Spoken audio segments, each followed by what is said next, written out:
go with 2 more seconds. Good evening, everyone, and welcome to the Orange County School Board's regular meeting scheduled for today, Tuesday, December 10th, 2024. And thank you so much for joining us tonight. We have, for those who are just tuning in, we have a packed chamber full of very happy people, which is really good because when it's a packed chamber and they're not happy, it's not good. It's just not good. But happy holidays to everybody who's here. We look forward to celebrating so many of you. We have all members of board here present. And as a reminder, board members will not be engaging in outside electronic or digital communication during the meeting so that we can focus on the matters immediately before us. To my fellow board members, district staff, and members of the public, when speaking, please make sure your microphone is turned on and speak directly into it so our YouTube and Orange TV viewers can hear you clearly. Again, thank you for participating in tonight's meeting. We will begin with a moment of silence, followed by the Pledge of Allegiance. Thank you.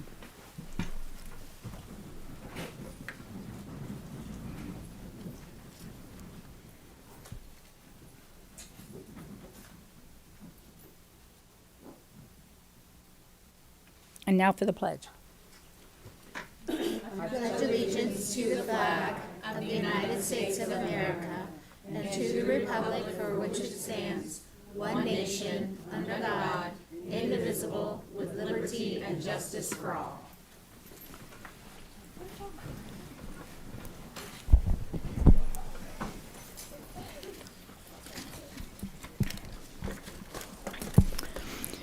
I want to take a personal moment to recognize the profound loss for our community in the passing of Mr. Harris Rosen. I'm sure many of you in the audience know a lot about Harris and his legacy. One of his strongest legacies has to be his commitment to the youth in our most challenged communities. And in a minute, I'm going to call on the superintendent. She's going to read a proclamation on his behalf and for the family.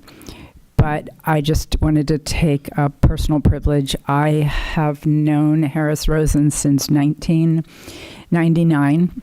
And one thing has been consistent, and that is his determination to see this community rise up and support our children. He has done so much himself, as we'll discuss in a minute, and what he's asked and the void that he leaves. He continuously asked me in every capacity that I held, make the rest of the businesses here in Orange County Public Schools do what I've done. Adopting children, adopting schools, so many lives, generational change that he's brought about.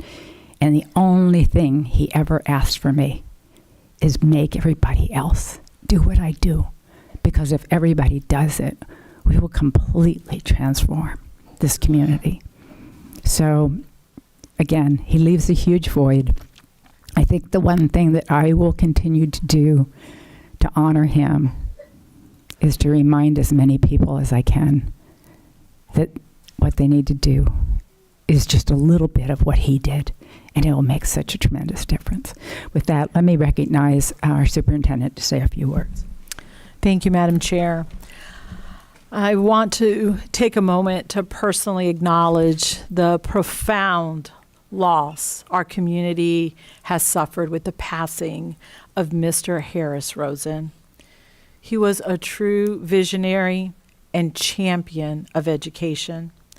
His impact on our students, our schools, and our entire community will be felt for generations to come.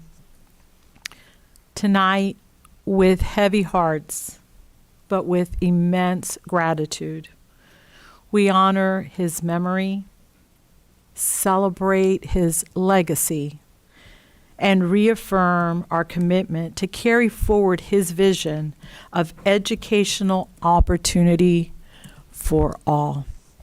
I'd like to read the following resolution.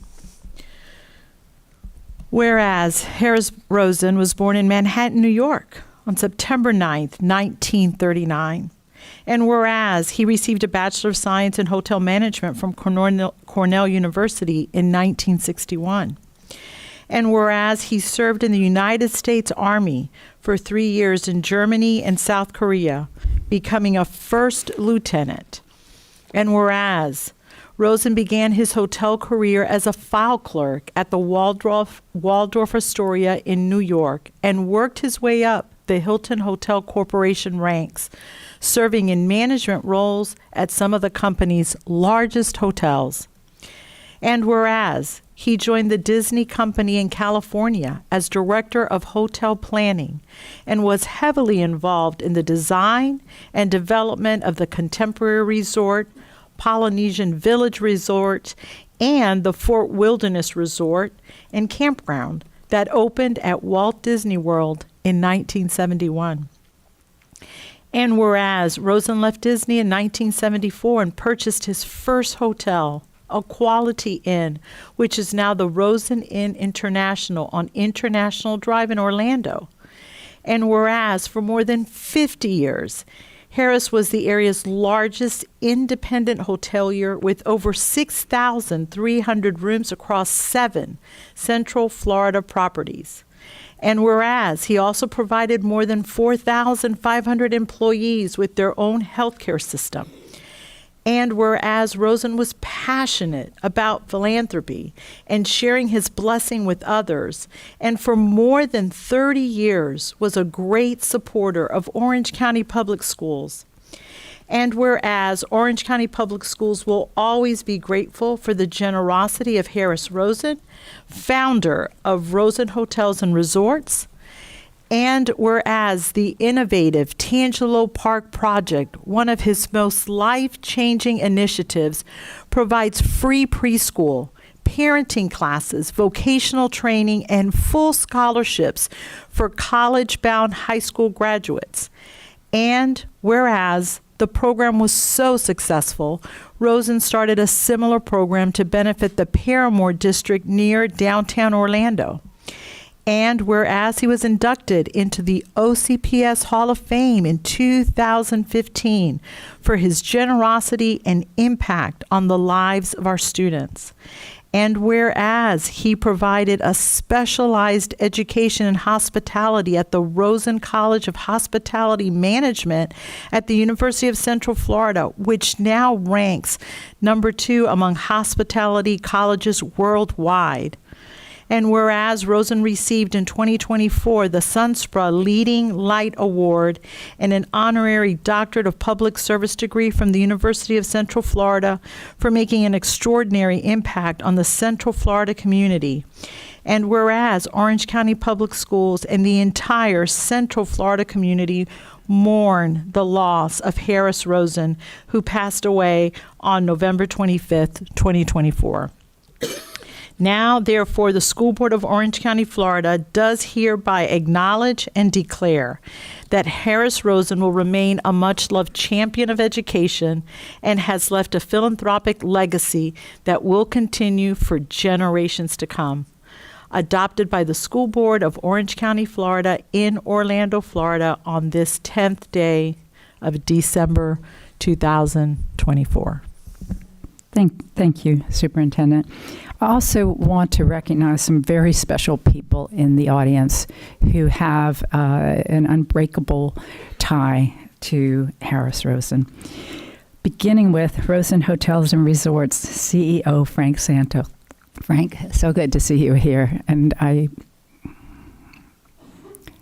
pray for peace. I know you have had such a long relationship with Harris, and I can't imagine the pain that it is to see him gone. But we love you, and we're glad that you're here, and we know that you will do your best to help us fill that void. Next, my dear friend, and no stranger to this room, Dr. Kathleen Gordon. Love being able to say Dr. Gordon. She worked so hard and did so much for this community, and such a friend to Harris Rosen, and he was such a friend to yours. Thank you for being here tonight with us. Dr. Phillips High Principal Jackie Ramsey. another connection that Harris made that is just indelible. Thank you for being here with us to recognize him. Jones High School Principal, Orlando Norwood.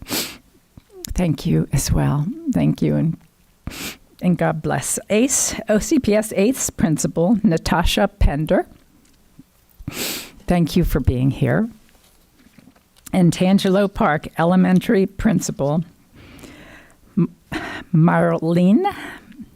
Sorry, it's getting a little hard to see right now. Forgive me. My eyes are tearing up. Jackson Kimball, thank you for being here. And I know that you live every day appreciating the legacy in Tangelo Park. So with that, I want to give my fellow board members an opportunity to say a few words. So let me begin with Member Felder. Member Felder. Thank you so much. And for those of you that knew Mr. Rosen and here to help us remember him, thank you for being here. I first knew of Mr. Rosen as I was a teacher at Dr. Phillips High School. And he was working with the children who lived in Tangelo Park and attended Dr. Phillips High School. And Mrs. Juanita Reed, who was a counselor at the time there, and he was giving scholarships to the children. I was like, who is this man? I said, oh my God. And so later on, a friend of mine wanted to erect a statue to honor Mary McLeod Bethune. And he worked with Mr. Rosen, Richard Black. And Mr. Rosen gathered a group of us together, and he taught me about how to have real serious fundraisers. And he said he wanted to help because Mary McLeod Bethune loved Jackie Robinson, and Mr. Rosen loved Jackie Robinson. So he felt like he wanted to help. And so it was one of the largest fundraisers ever in Orlando at that time, raised over $500,000. And if you go down International Speedway in Daytona, you will see Mary McLeod Bethune's statue erected and the names of those persons who were on the committee that engraved in that. And so I would go to Mr. Rosen's hotels during Mother's Day brunch, and every table, Mr. Rosen would greet people at every table. Do you know what that means? To have the owner of 3 or 4 hotels to just come and greet you. And he was never a stranger to people. And I remember how proud he was of the students he worked with, not only at Dr. Phillips, but at Jones High. One student, he was just saying, I just want her to be able to graduate and get out of there. And he came and he said, Vicki, she graduated and she's doing well. I'm just so excited. And I said, Mr. Rosen, he just encouraged other people who had ideas about philanthropy to really step out and get involved. And, we're going to miss his heart, the kind of heart that he had, the kind of love that he had for children. And the fact that, he told me, he said, I never build a new hotel till I pay for the one that I started. That's something, And so I, as a board member, 3 of my schools were Tangelo Elementary, Dr. Phillips High School, Jones High, and ACE. He worked with those children, and I'm so grateful for his philanthropic ideas and what he did.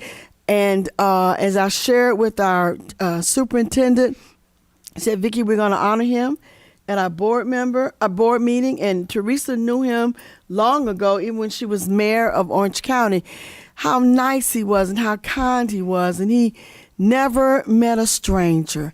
I am so grateful for his life. I found myself in my prayers thanking God for a person with a life like Harris Rosen, sending him to this city, to this state.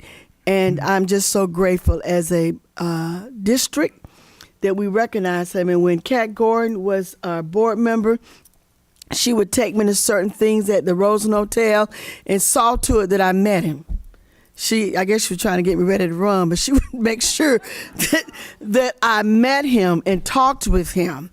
So I'm so grateful. Thank you for this opportunity. Yeah, absolutely. And to the friends and the family of the Rosen Hotels, we appreciate you and the work that you all have done, and we miss him.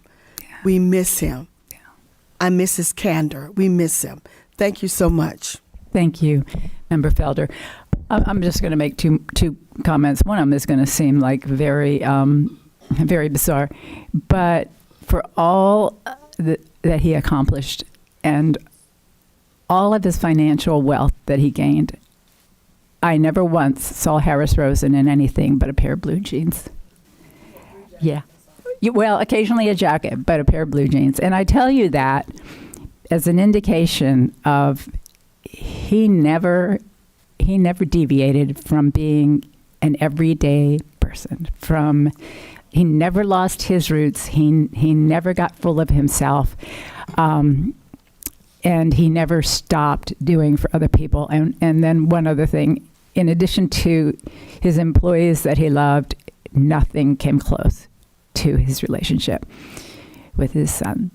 So I just, it's so much about him that we all should aspire to.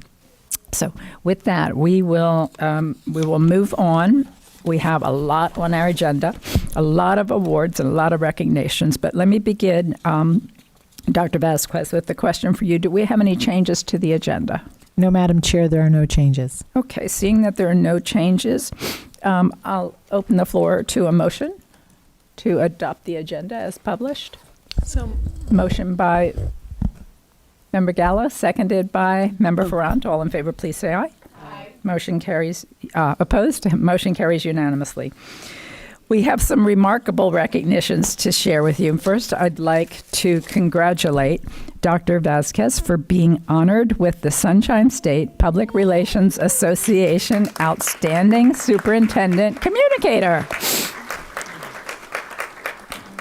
an award for her exceptional leadership in school communications and public relations.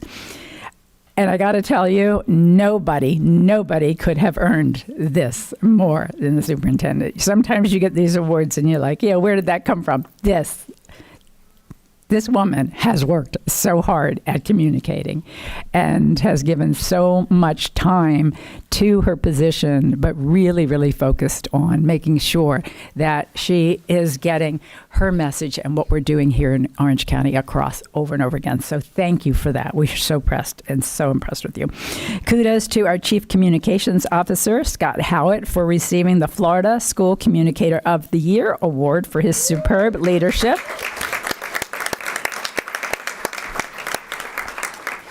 They both received their amazing accolades at the Florida Association of District Superintendents, Florida School Board Association, and SUNSBRA joint conference in Tampa last Thursday. So how about a quick photo op with the school board? And, if you wouldn't mind, before we do that, I would, if it's all right with the board, if it's not inappropriate, I would love to ask our guests that came here to recognize Harris if they would join the board. And could we get a picture with you all? Would that be okay? Okay, I'd like to commemorate. The Harris Rosen picture back up. Yeah, okay. All right, guys, come on down.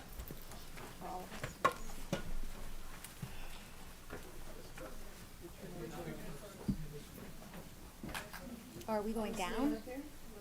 Are we all going down?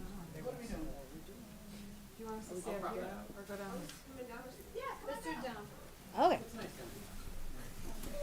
Oh, I went to the wrong side.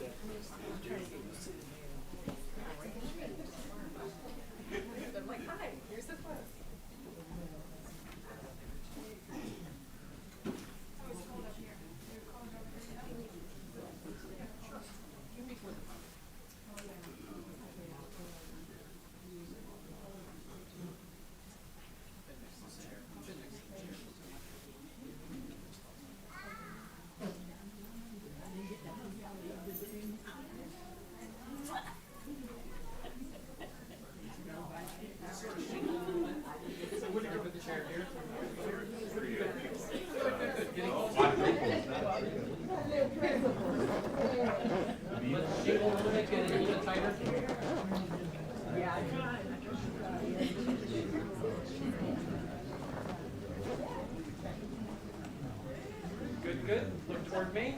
And I'm three. Good. 1, 2, and 3. Stay there. Hold on. One more. Perfect. Thank you.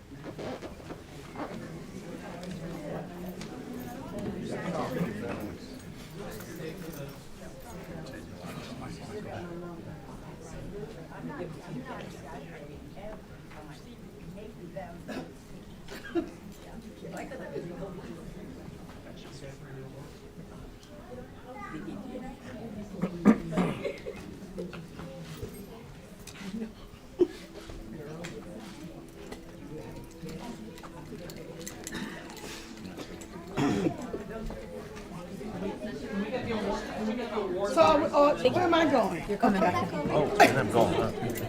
Come here, sweet. You want it? Oh, then where am I going? Okay. We'll Photoshop it.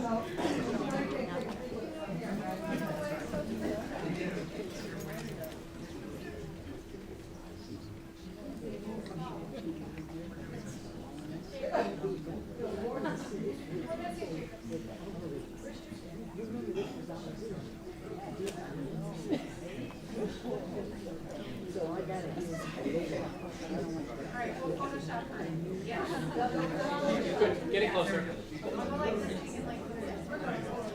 Good. Good. Stay there. Hold on. Let's see how you look. And then go ahead and point to the screen because that's where your awards are. Thank you.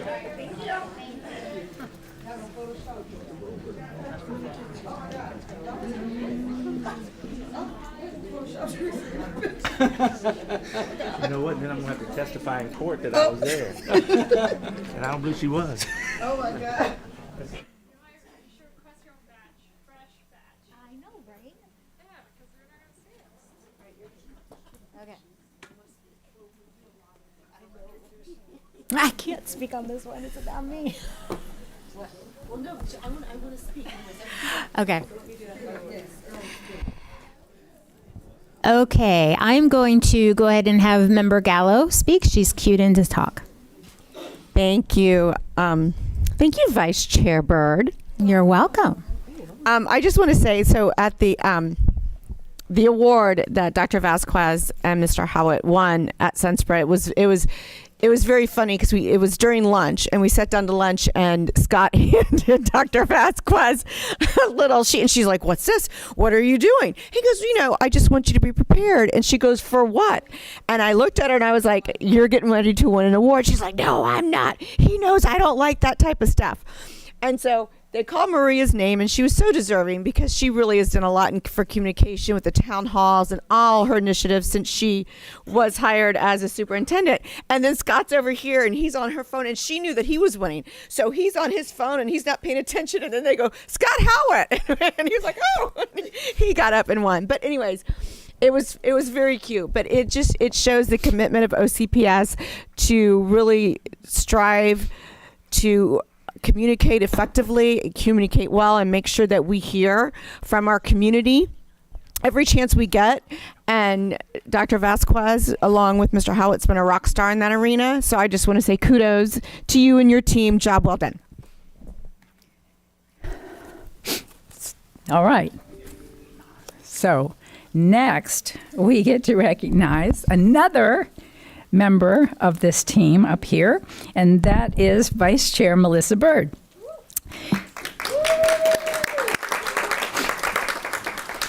Vice Chair Member Byrd represents District 7, and she received the 2024 Sister Kathy Gorman Excellence in Education Award from the Hope Community Center. For those of you who don't know much about this, let me just take a moment. She was honored with the accolade during the nonprofit organization Aquí Estamos Gala at the Winter Park Events Center on Friday night. A couple of us had the honor and joy of being there. Member Gallo and the superintendent and their spouses. And we had a wonderful time during the 1970s. A little bit about this organization. During the 1970s, sisters, and when I say sisters, I'm talking Catholic sisters for those of you who aren't Catholic, okay? Like as in nuns. Sister Kathy Gorman, somebody's laughing, I don't know if everybody would, anyway. Sister Kathy Gorman, Gail Grimes, and Ann Kendrick, who were members of the Notre Dame de Namur, relocated to Apopka to provide the underserved community with affordable housing and educational and healthcare opportunities. The sisters' mission helped create the Hope Community Center, a nonprofit organization committed to assisting immigrants through service and advocacy. Sister Gorman was passionate about education. The Hope Community Center dedicated an award in her honor, which was given to recipients who make educational efforts in their community. Vice Chair Byrd received the award for helping immigrant children in her district overcome barriers with getting registered at OCPS schools in the Apopka area. And we were so proud of her. We are always so proud of her, but it was exciting to learn even more about what she's doing. You have a few words to share with us? Okay. I thank my board members that showed up to support me, and I was very honored to receive it, because the work that they do in that community is it's profound. And every single day there are just groups and groups and groups of students from all of our local schools, not just in Apopka, like from all over the area, that come to the Hope Community Center for tutoring and help. And they have a whole career in college program where they help these kids register for or apply to college, help them fill out the forms. When new immigrant and migrant workers come to the area, they help them figure out, how to get registered. We set up a registration now where our staff actually comes to the Hope Center to help register kids, and they can get their physicals there and get immunizations that they need. So it's all in one place, because it's difficult for these families. So the work that the Hope Center does is really phenomenal. And just the background story that it's these 3 nuns that started it, and the 2 of them are still there, and still are very passionate about their mission, even though they've been there for 50 years. And the community just adores them and the work that they do. So I was honored, and I'm honored to be able to serve on their board and help in any way I can. It was a big honor. Absolutely. So now I would like to recognize OCPS's partnership with Rollins College Pathways to Teaching program. For the past 5 years, this unique cohort-based program has been providing OCPS paraprofessionals with an opportunity to receive their Bachelor's of Art in Elementary Education or a Master's of Art in Teaching from Rollins College. Tonight, we're recognizing the 4th cohort of students who recently completed the Pathways to Teaching program. Rob Bixler, our Chief of Staff, is going to tell us more about this wonderful program that's making teaching dreams come true. Thank you, Chair Jacobs. I'm excited to celebrate this evening these individuals who graduated from Rollins College Pathways Teaching Program. Thank you. You have worked very hard to meet your goals and become an OCPS teacher.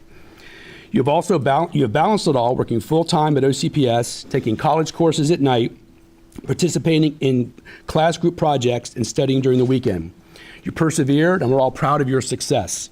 The Pathways to Teaching program helps our paraprofessionals advance their careers by giving them the opportunity to earn an elementary education degree. The program also helps OCPS as we work to address the statewide teacher shortage. The state-approved curriculum prepares graduates for a Florida teaching certification by providing high-quality instruction and offering small class sizes. As paraprofessionals, you have an invaluable front-row seat to observe and participate in effective teaching. You manage behaviors, help set classroom expectations, and assist students one-on-one. With a combination of classroom experience and coursework in education, theory, and practice, you'll hit the ground running as teachers. That's because you know exactly what effective classroom instruction looks like. I encourage you, as you find yourselves in the new roles or new schools, to look out for paraprofessionals who may want to follow a similar path. I look forward to returning in 2025 with a new cohort and hope to see more of our dedicated paraprofessionals finding ways to grow within OCPS. I'd like to thank Rollins College for their participation and support, including the following staff members who are here with us tonight. Lauren Smith, Dean of Hamilton's Holt School of Professional Advancement and Graduate Studies, Meredith Hine, Director of Rollins College Center for Leadership and Community Engagement, Dr. Angela Greiner, Director of the Rollins College Pathways to Teaching Program, Laura Raymond, Admissions Manager of the Rollins College Holt School of Professional Advancement, and Jenny Sangiulio-Losky, a lecturer at the Rollins College of Education. Thank you for coming. I'd also like to thank Bonnie Toffoli, OCPS Director for Talent Acquisition and Human Resources Compliance, and Kim Wood, Senior Administrator of Instructional Recruitment and Human Resources Programs. Bonnie and Kim have made sure our paraprofessionals have the tools they need to be successful during and after they complete the program. Again, congrats to our Rollins College Pathways to Teaching Cohort 4 grads. Would you please, with the cohorts, please come up for a picture along with our partners at Rollins College and the district team, and Executive Leader Bond and Executive Leader Jones.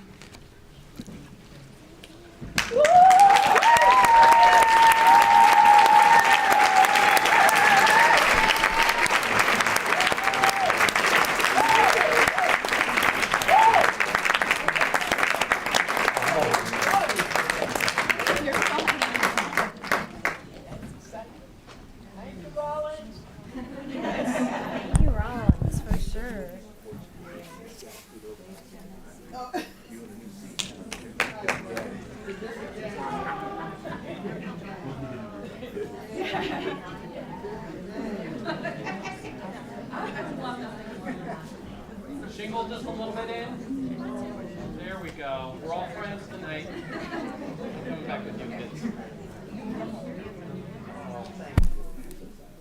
Good. Look toward me. Look happy, and on 3. Good. 1, 2, and 3. Look happy. One more.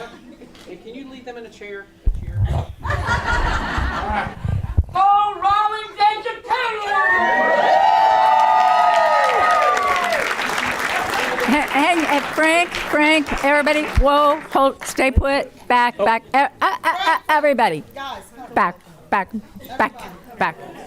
His camera wasn't working quite right. The Honorable Kathleen Gordon, would you please step forward? Right here, front and center. Dr. Gordon was instrumental in helping kick this program off, and she is wickedly proud, as rightly she should be. Yes. Our chief collaborator. 5 years I've received letters from Rollins students, and I thank you. Yes. Madam Chair, you agreed, and look at your dream. Absolutely. 2 more members, look at the dream. We told Bridget to build our own educators, build our own doctors. Let's give her a hand.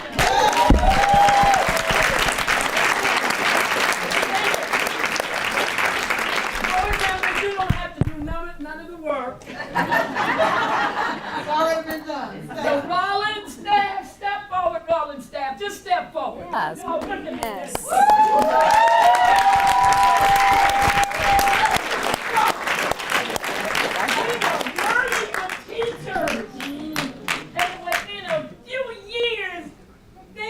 OCPS had them in the classroom. Right, it's so awesome. Don't do anything, just tell them what you want. And they're going to get done. You hear me?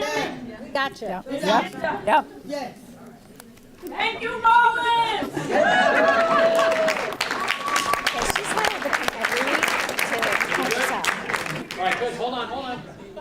She says we're good. We can smile. Look happy. One more. Thank you.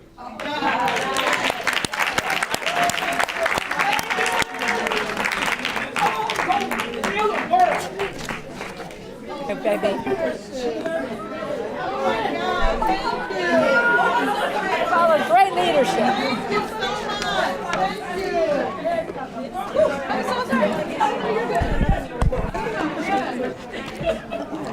Oh, this is so nice. Thank you all. Look, thank you. You all are the best. Oh, thank you. Y'all are the best. Good to see you. Aw, thank you so much. Thank you.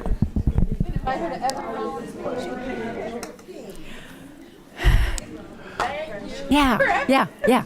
Please. Yeah.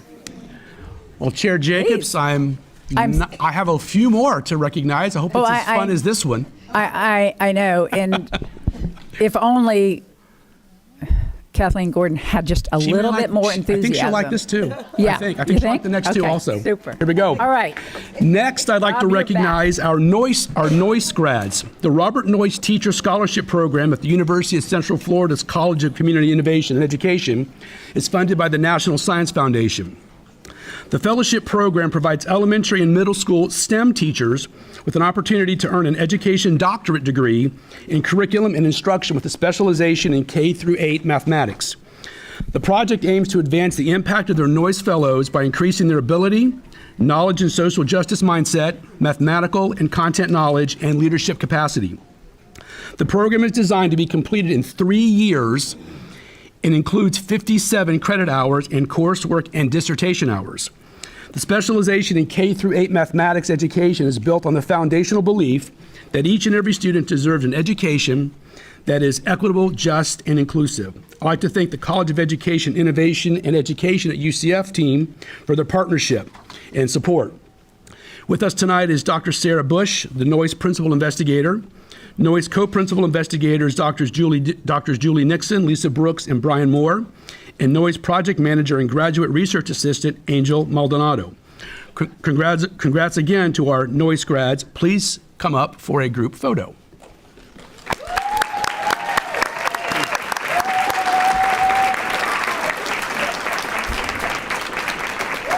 Executive Leader Jones and Executive Leader Fritzler.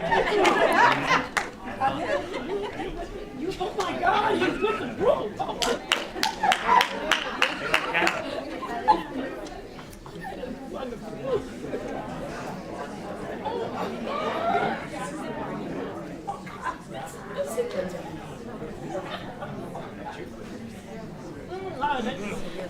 Good, get a little bit closer. There's a little extra space on this Go side. ahead.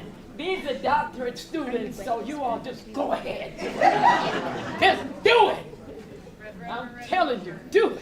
It's my new photo assistant. Yes, I am. Good. No, you're good. Good, look happy on 3. Good, 1, 2, and 3. Look happy. Do we need? Yeah. Good, go on. Hey, doctors! Just answer back. Hey, doctors! Hey, doctors! Thank you. Hey, doctors! Hey, doctors! You did it!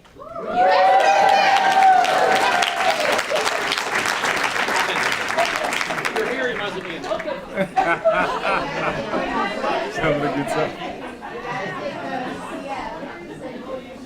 Good. Look happy again. Good. 1, 2, and 3. Look happy. Perfect. Thank you.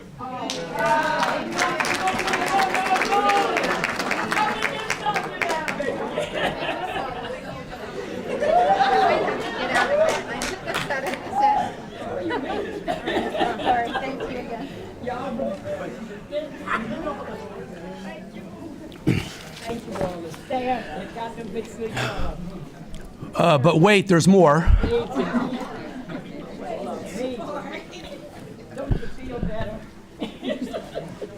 Last but not least, I'd like to recognize our Lockheed Martin UCF Mathematics and Science Academy graduates. The Lockheed Martin UCF Mathematics and Science Academy leads innovation in K-12 STEM education throughout Central Florida. The 2 years master's degree program, which is generously endowed by its partner, the Lockheed Martin Corporation, is designed for certified teachers in Central Florida who are looking for ways to enhance their skills and engage more students in mathematics and science. The Lockheed Martin UCF Mathematics and Science Academy was also created for adults who have already graduated with a degree in mathematics and science, worked in a STEM career for many years, and are interested in becoming a teacher. This program's mission is to increase the number of high-quality mathematics and science teachers for the middle and high schools in Central Florida and beyond.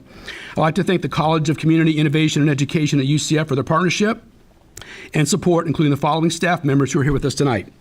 Dr. Sarah Bush, Andrea, oh, you are here.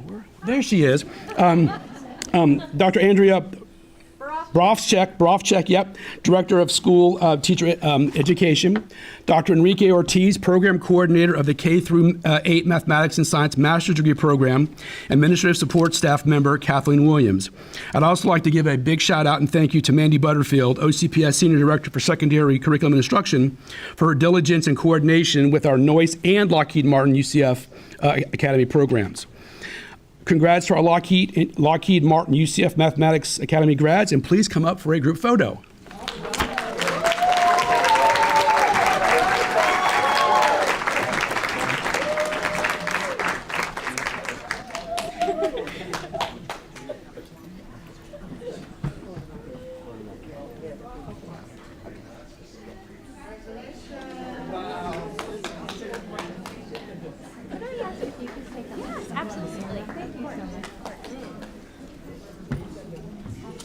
Allison, come on over here. Oh, no. Where the photographer stands. She gave you her phone.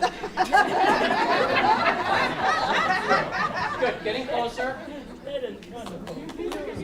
Good. Look toward me first. Look happy and on 3. Good. 1, 2, and 3. Hold on. And my associate Allison. Got it? Anybody else? Good. Look super happy. Make some noise. All right.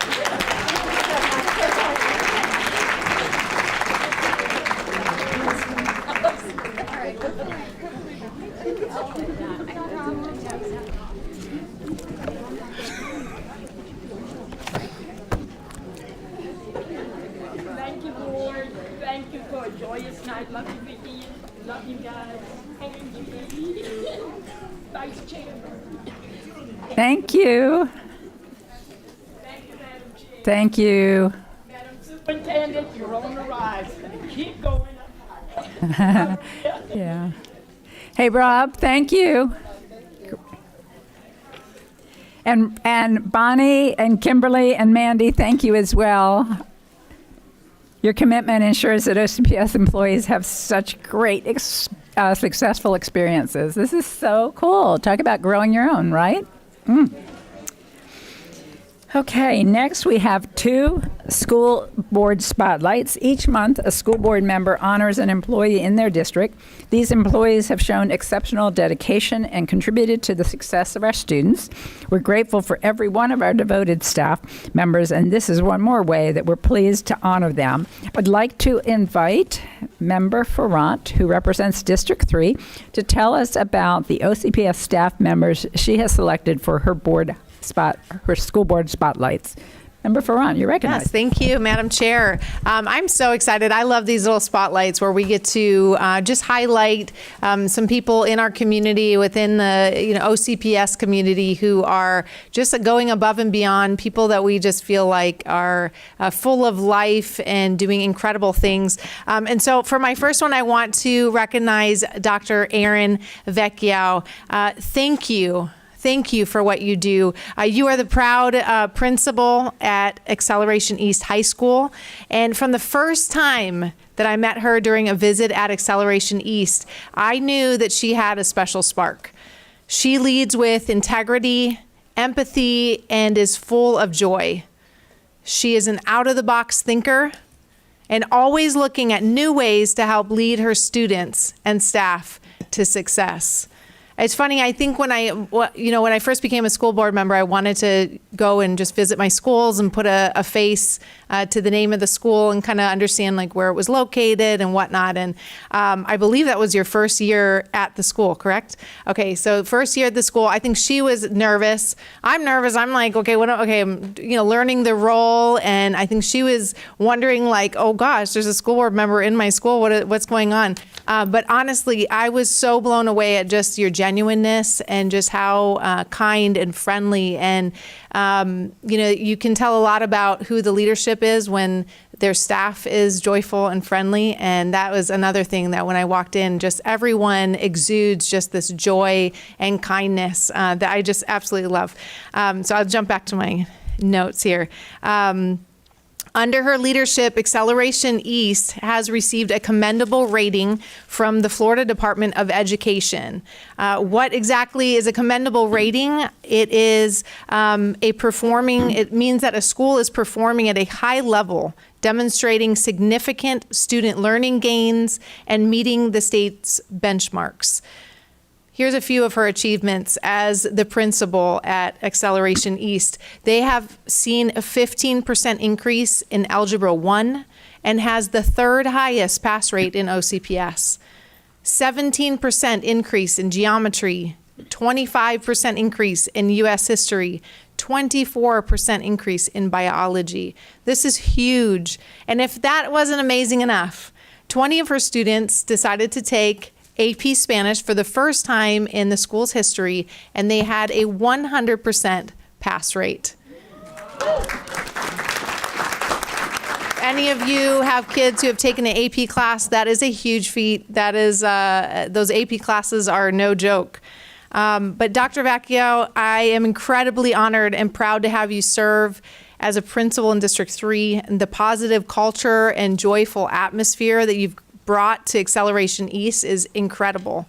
Today, I honor you, and I thank you for all that you do every day for your students, your staff, and community. Thank you. So I'm going to invite you to come forward, and we'll take a little picture.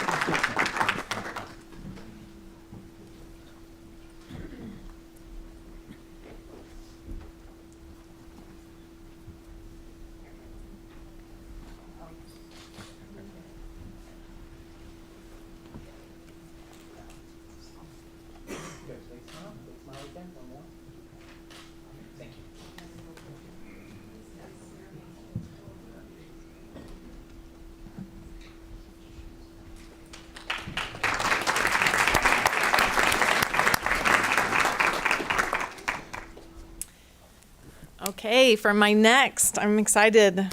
These are such fun things to do. Okay, so I'm delighted to recognize Miss Brooke Axtell, Senior Manager of Events and Engagement at the Foundation for OCPS. I'm so proud of the incredible work she has done at the foundation. And the first time I really remember meeting Brooke was at the second annual School Spirit Run. I actually was looking through my pictures because I was like, was that the first annual or second annual? And I've got pictures, and it's like, I've got a picture of me and you. I wish I would have thought to throw it up there. But anyways, I just want to say just your joy and just energy and excitement. I feel like we were kindred spirits from the get-go. And there we were in like, I don't even know how cold it was, like 35 degrees. And we were excited and ready to go. But I have to do a quick shameless plug for my favorite fundraising event that the foundation does, which is the School Spirit Run. They do several, which are incredible, and I'm going to share those, but I have to just do this shameless plug. I encourage everyone to join in the fun this coming February. You can run, skip, walk through this amazing 5K run. It's at SeaWorld, and all funds support our schools. So you can jump on with, if your child is out of school, you can go and be a part of like the school team. There's different awards for largest turnout, best dressed. I think there's one for like best mascot. If you're a grandparent or an aunt or a neighbor, you can jump in at your kid's school just to get them to win one of those awards. And it is honestly so much fun. I go with my kids, absolutely love it. So, okay, my little shameless plug is over. But Brooke, you are so ambitious, full of life, and always have a smile on your face, even when you are stressed trying to organize one of your amazing fundraising events. Brooke has brought a new level of leadership to our foundation, and every event she's involved in has had explosive growth. At the first ever School Spirit Run, she had nearly 1,000 participants, which is incredible. But this last year, she had nearly 2,400 participants. And this year is going to be through the roof. especially with my shameless plug. We're going to just see incredible participation. We had over 120 schools represented last year, so excited to see what happens this year. But besides the school spirit run, she also manages the annual For Our Schools golf tournament, which this year raised $330,000. Amazing. And all of this is for the foundation, which goes right back into helping our schools, our students, our staff. She also organizes Top Talent, which is our talented OCPS students from different grade levels, from elementary all the way to high school. And they compete for a chance to win a cash prize and celebrating the performing arts. So I just want to say thank you, Brooke, for everything that you do, for your joy and just your ambition that you put into this. Your blood, sweat, and tears have not gone unnoticed, and today I honor you. So thank you. You can come forward.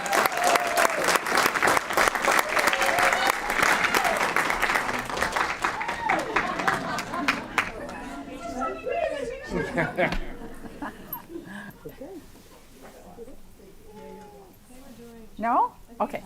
Never mind. It's just that way. I'm always in the middle.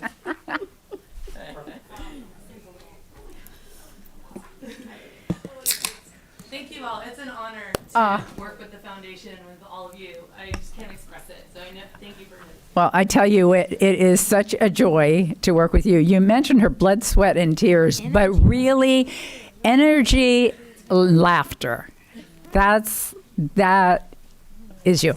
Like, it's just so fun to be around you. Anything that we get to do that involves you is just so uplifting. Mm-hmm. Man, can you imagine a world full of people like you? Wow, that'd be a different place. Okay. Thank you very much, Member Ferrant, for those recognitions. They were awesome. Okay, so next I would like to recognize Change for Kids, who were responsible for advocating and helping us secure a 10-year renewal of the half-cent sales tax in November. Change for Kids was initially established back in 2002 and has been led by Dick Batchelor, the proprietor of the Dick Batchelor Management Group.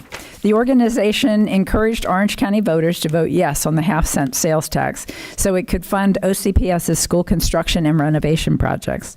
Since 2003, the tax has raised more than $4 billion, with more than 50%, not paid by any of us, paid by tourists and visitors. Thank you, tourists and visitors. Yes. Anybody who complains about tourists, like if you live on my side of the community and you have some crazy drivers because people, when they're on vacation, somehow think they're invincible. If you know the type, as much as you might get irritated, $4 billion, half of which is paid by our tourists, it's worth the inconvenience. So we love you. The monies have also helped OCPS fund the improvement or replacement of 136 schools. How many schools do we have right now? Is it 213? 213 schools we have right now. 136 schools is more than half of our total schools right now. And 65 new schools. That pretty much is the number that we have. During this year's election, there were half-cent sales taxes initiatives on the ballot. 9 school districts. 9 school districts out of 67 is not very many overall when you think about it. Orange County, with 72% of the voters. I don't know if anybody understands just how unreal. 72% for a tax is unbelievable. And it blows away everybody else in the state. And it wouldn't be possible if it weren't for Dick Batchelor, for Eddie Fernandez, the founder of managing attorney for Fernandez Legal, Cliff Long with the CEO of Orlando Regional Association, poured so much support, so much money into this initiative. Dana Lonkar, partner with Consensus Communications, all of them, Eddie, Cliff, Dana, I wish Dick was here, but all of you guys, you're phenomenal. And what you did it will make such a difference in the next 10 years. Without their support and without the previous years that we have had that money and been able to turn our facilities around, by far the best facilities in the state and largely across the whole nation. Our facilities are phenomenal. They're well kept. They're new. And none of that would be the case without this money. And because we have that, that's part of the reason that the citizens have trusted us to do it again and again and again. Because we've done it right. And because we have advocates who not just believe in education, but put their money where their mouth is. To the three of you here, God bless you. On behalf of the students of Orange County, the teachers, and all the employees, and the future generations that will never know you, but I hope will always know your name, God bless you and thank you. Now, if we can get, and by the way, that also is the only tax initiative that's passed in Orange County in like 25 years. I mean, every other one that's been tried has failed pretty big, and yet every single one for Orange County Public Schools is passed. It's the coolest thing. So if we can get the three of you up here, we'd love to get a picture.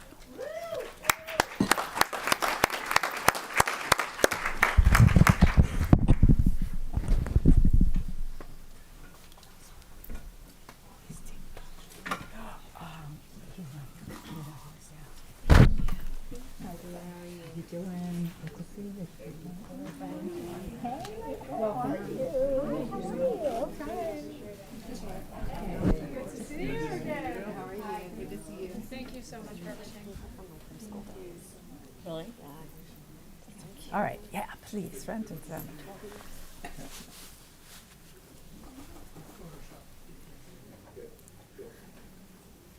You're going to Photoshop? I figured out what you said. Big smile again, one more.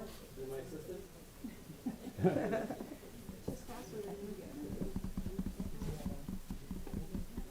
Oh, do you want to be in the photo? I know you love photos. Mercedes up there? Yeah. Come on, Yes. Mercedes. You're the glue. Yes. You didn't want to stand next to me. Yes. Oh, I'm sorry, Scott. Absolutely. Good. Big smile. Scott, you bring your award. Hold on, big smile. Perfect. He's going to give you a hard time about that. Thank y'all again. Thank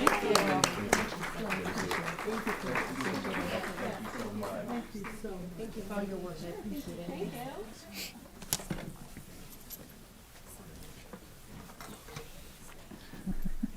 What a great community we live in. Man, there are not many places like Orange County. They just really aren't. It's just a special place to live. Okay. Next, I'd like to recognize Instructional Technology and Library Media Director, Allison Kibbe, for receiving, where'd Allison go? There you are. For receiving the 2024 Administrator Advocacy Award at the Florida Association of Media in Education Conference in November. Allison was nominated by OCPS media specialist Jessica Scurry, Corinne Grady, Andrea Paris, and Marcy Eight for her dynamic and significant contributions to the promotion of effective school library programs and services. The award recognizes the significance of the role of district-level administrator has in developing successful school library programs within their own districts that impact the community at large. The award is also intended to highlight and encourage administrative support of school libraries, which is central to FAME's mission. Congratulations, Allison. Thank you for all the hard work.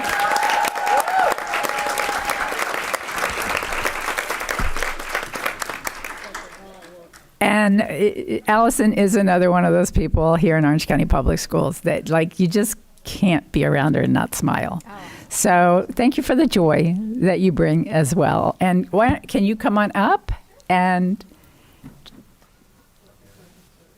James, you coming with her? Or? Come on.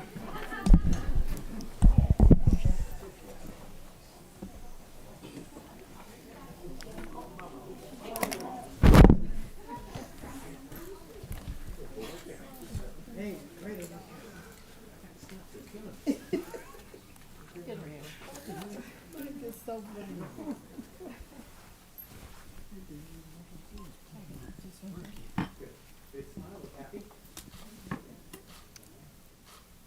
Thank you.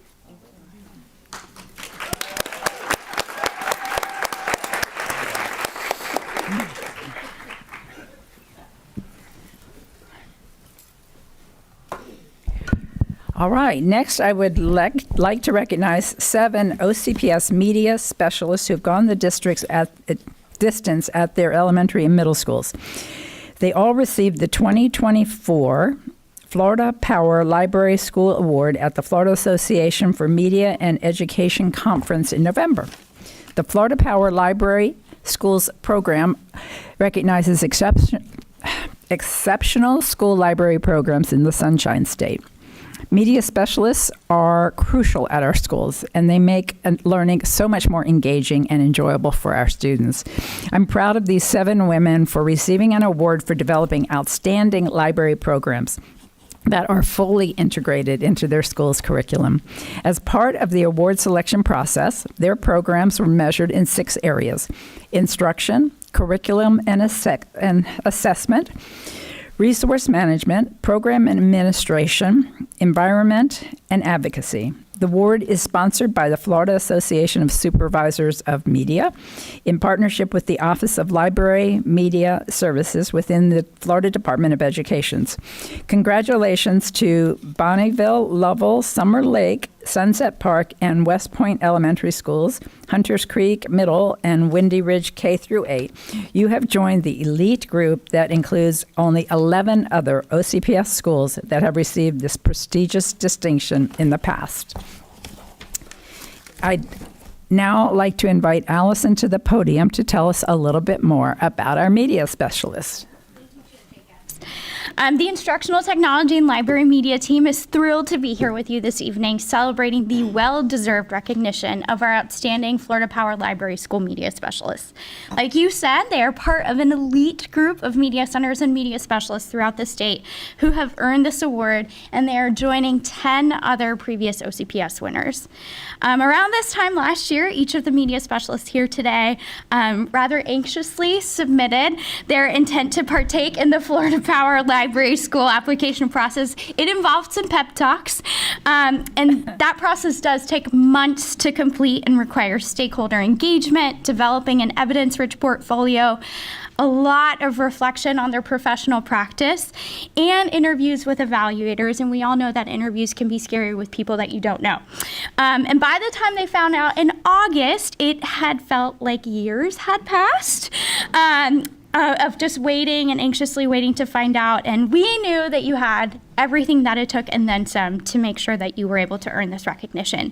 So we'd like to congratulate Holly Crow from Bonneville Elementary School, Kelly Moy from Hunters Creek Middle School, Catherine Gunter from Lovell Elementary School, Angela Cox from Summer Lake Elementary School, Brittany Thatcher from Sunset Park Elementary School, Becky Wesolowski from West Point Elementary School, and Jessica Scurry from Windy Ridge K-8 School for their tireless efforts in ensuring that their students and their school community have access to outstanding media center programs that foster a love of reading, learning, and creativity. And to our principals who are here celebrating with us this evening, thank you for empowering your media specialists and trusting them to do what they do best. So I'd like to invite the Florida Power Library School back.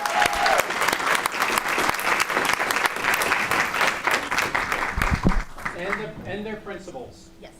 Nice. The bear. Are you guys going to form alphabetically? Do we decimal? By school? Alphabetically by school? No, just kidding.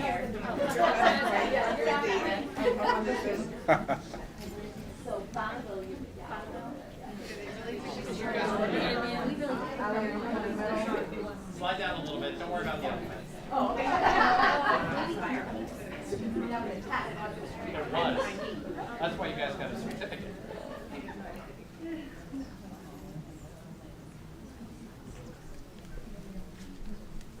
Good, good, good. Look happy and on 3. Good. 1, 2, and 3. Stay there. Look super happy. Thank you. Perfect. Thank you.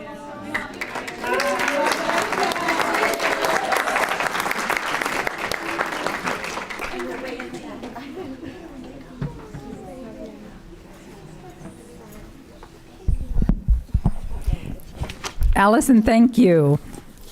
And last, but definitely not least, I'd like to acknowledge David Wheeler, our Senior Director of Procurement Services, for receiving the 2024 Arthur Hanby Procurement Leadership Legacy Award. The Council of Great City Schools, in partnership with E&I Cooperative Services, presented David with the prestigious accolade at the Chief Financial Officers Conference in West Palm Beach in November. A lot happened in November. Both organizations celebrate the leaders who positively impact urban education and remain steadfast in their commitment to improving the lives of all students in urban communities. Procurement Services has an essential role in making sure our schools operate seamlessly, regardless of the economic climate or challenges. From budgeting to contracting, business officials are part of nearly everything a student or teacher sees at their schools. That includes new school buildings, sidewalks, and playgrounds. I see the impact of your work every time I visit a school campus. You make sure our students have furniture, textbooks, computers, and supplies that they use every single day. School business officials are essential and save OCPS and taxpayers money by providing us with the best price for doing so much more for our students, teacher, and staff. Our Procurement Services Department is dedicated to providing the highest quality goods and services at the best value through competitive pricing while protecting the integrity of the district funds and adhering to policies and procedures. Congratulations, David, on receiving this well-deserved honor and for helping lead your team and our students to success with all the work you do in procurement services.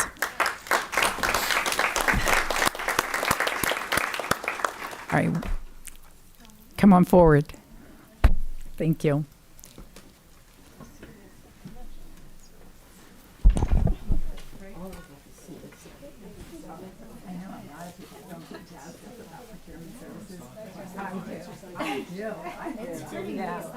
Yeah. It's important work. It's extremely important. And the integrity part is so important. Oh my gosh. Yes, Roberto. Come on, Roberto. You're holding us up. Good. Stay there. Look happy. Hold up. One more. What did I miss? Now it's perfect. What did I miss? I ran. I had to run. And last one's a good one, Dave. Last one's a good one.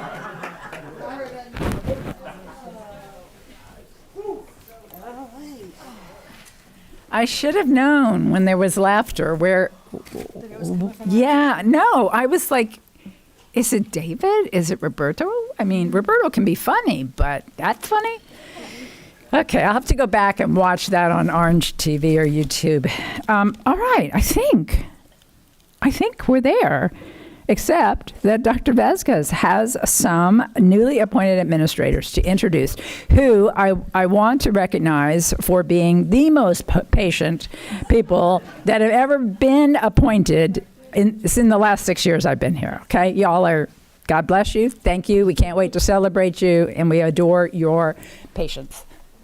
Back to you. Thank you, Madam Chair. First, I'd like to congratulate Melissa Lynn Forbes, who's the new assistant principal at Simon Youth Foundation Academy.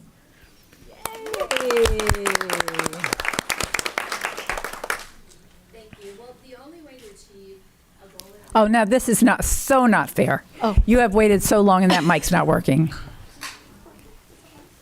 Hello. Oh, there we go. There we go.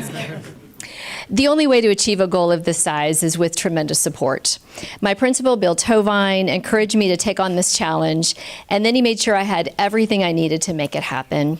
Many folks on my team, plus my Stetson University Ed Leadership cohort, also gave extensive time and resources to assist me. I'm also so grateful to Mr. Moody, Dr. Armbruster, Dr. Vasquez, and you board members. Thank you for the opportunity to continue the good work we do in alternative education. I do not take your trust lightly.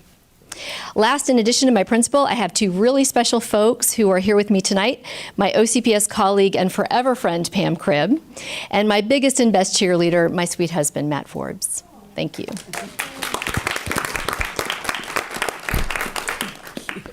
Next, Corey Sean McGuire is going to be the assistant principal at Edgewater High School.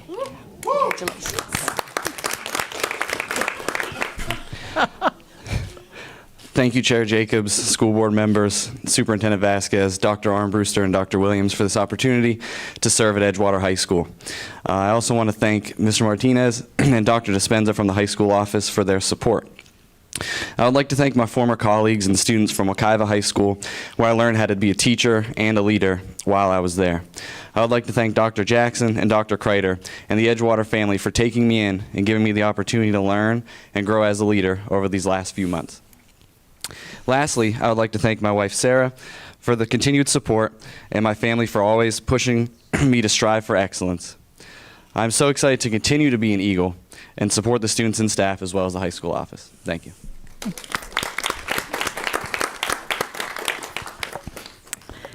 And I want to congratulate Paul Wilhite, who is the new principal at Maitland Middle School. Well, thank you, school board members, Superintendent Vasquez, staff, and thank you so much for the opportunity to be the principal of Maitland Middle School. Now, having retired and unretired, I could be talking for hours about all who have supported me throughout the years, but I won't. I do want to thank Dr. Armbruster and Dr. Fritzler and Dr. Bailey for their support and opportunity to do this. I want to thank the Maitland families and community for their letter writing campaign. So some of you were subjected to that. So that was pretty interesting. And I would obviously want to thank my family. My wife Carolyn's here tonight. She's a 35-year educator herself.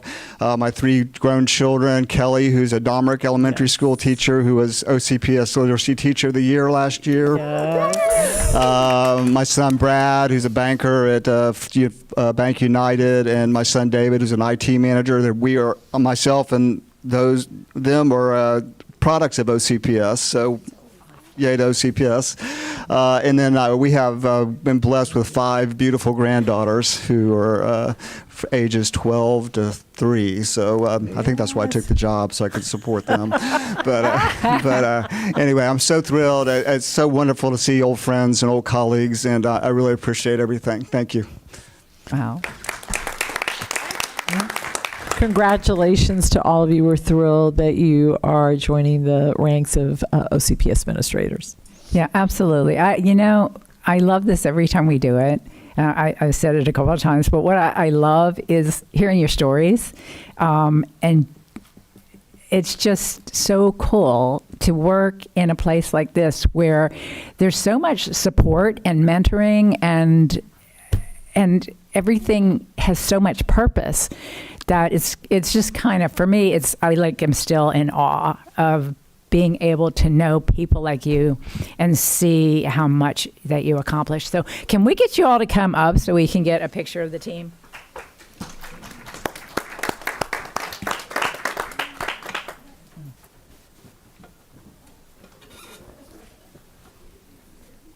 Five, all granddaughters, huh? That's yeah. I've waited a long time, but I've got 3. Yes. Good, thank you. Stay there, hold on. And to the family that waited, come on up, kids. Principals, everybody. Everybody, whoever's left here. Yeah. Grab a spouse. No, principal, you gotta come on. No. Your spouse, anybody's spouse. Come on, Sean. Thank you. You're welcome. Wherever you'd like. Pick your favorite educator.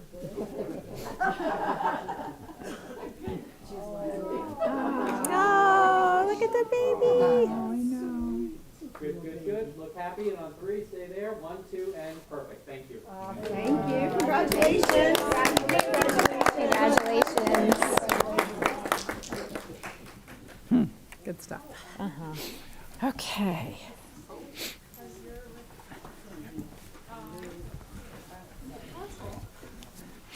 All right. Talk about patience.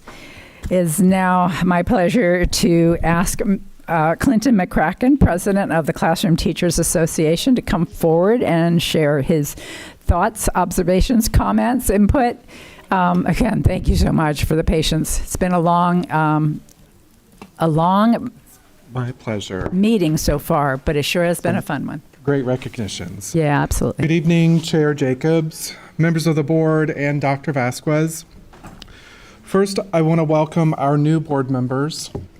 I'm so excited to have your voices and perspectives on the board, asking the tough questions and driving us to find better ways to improve this school system, not just for our teachers, but ultimately for the students that we all deeply care about.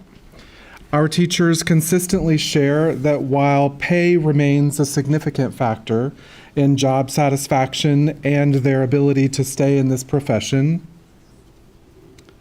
how we treat our teachers is also critical.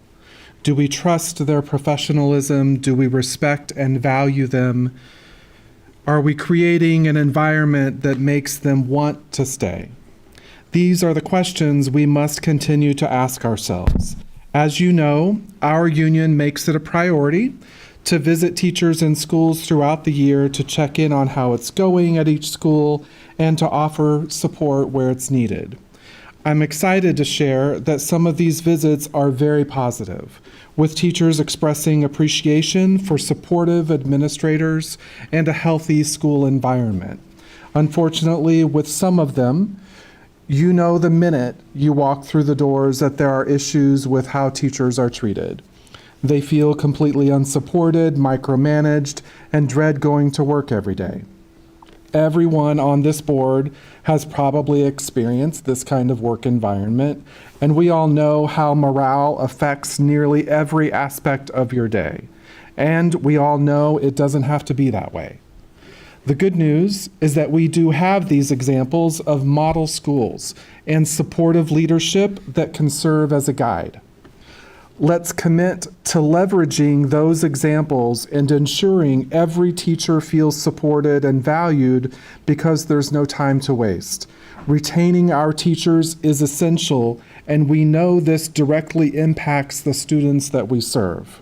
Finally, I want to wish all members of our bargaining unit, our amazing education support personnel, the board, and every OCPS employee a very happy holiday season. To our teachers, as this break approaches, this is a time for you and your loved ones. Leave work at work. Take the time to rest and rejuvenate and come back refreshed. You deserve it. Thank you. Thank you so much, Clinton. And thank you for sharing those observations. Yes. It's a large organization, and at Orange County, my goal was to change the culture because there were some really serious cultural problems. And when I got here, I realized, gosh, it's not like it's one culture or five cultures or, the different divisions. There's 213 cultures. And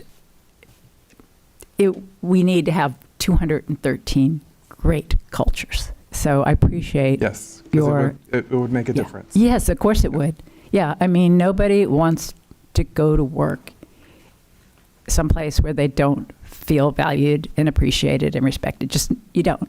And I don't think anybody can do their best when they're not in a positive environment. And you're right. I think all of us have had at least one experience in life where it's like, gosh, get me out of here. Yeah.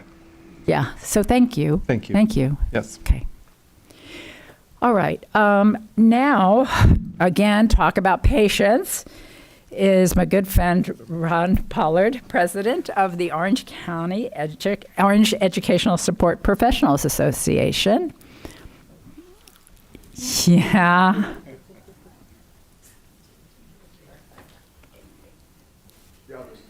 I know. I did wait patiently to catch her. I was wondering. I was like, you sat over there all that time. There's some patience. I had to catch her close to me. The conversation, the late evening conversation, we had a lot. Oh, I can only imagine. I'm Ron Pollard, president of OSPA, the union that represents the support staff. This is my first opportunity to welcome our newest members, Ms. Vanos and Member Douglas down there. You will see a lot of me, I'm sure. First, I'd like to thank this board for the recent raises and other negotiated benefits. I want to thank our OSPA bargaining team as well as your bargaining team, because we have to, one side does not work this out by itself. We hammer it out together. I don't know if they're still back there. Leanne Blackmore, she'll be in that corner back there. She knew I was going to say it. I told her today, I said, I'm going to talk to the superintendent. I'm going to talk about you. But anyway, she's a great person. I don't want to go no ill will. Superintendent Vasquez, Judge Jacobs, all of you all. I just want to wish all of our OCPS employees, whether they're management, whether they're admin, support staff, teachers, all of us. As Clinton said, I want to reiterate, leave that work here and enjoy those days off, because that's what I'm going to do. So to all of y'all, hello. And like I said, my pleasure meeting you all. Thank you. And I'm going to echo that as well. Everybody, take a break and maybe just like unplug the computer at the same time. And I can tell you, I will do my best to not bother any of y'all either over this break. That's asking a lot, but we'll give it our best. Okay.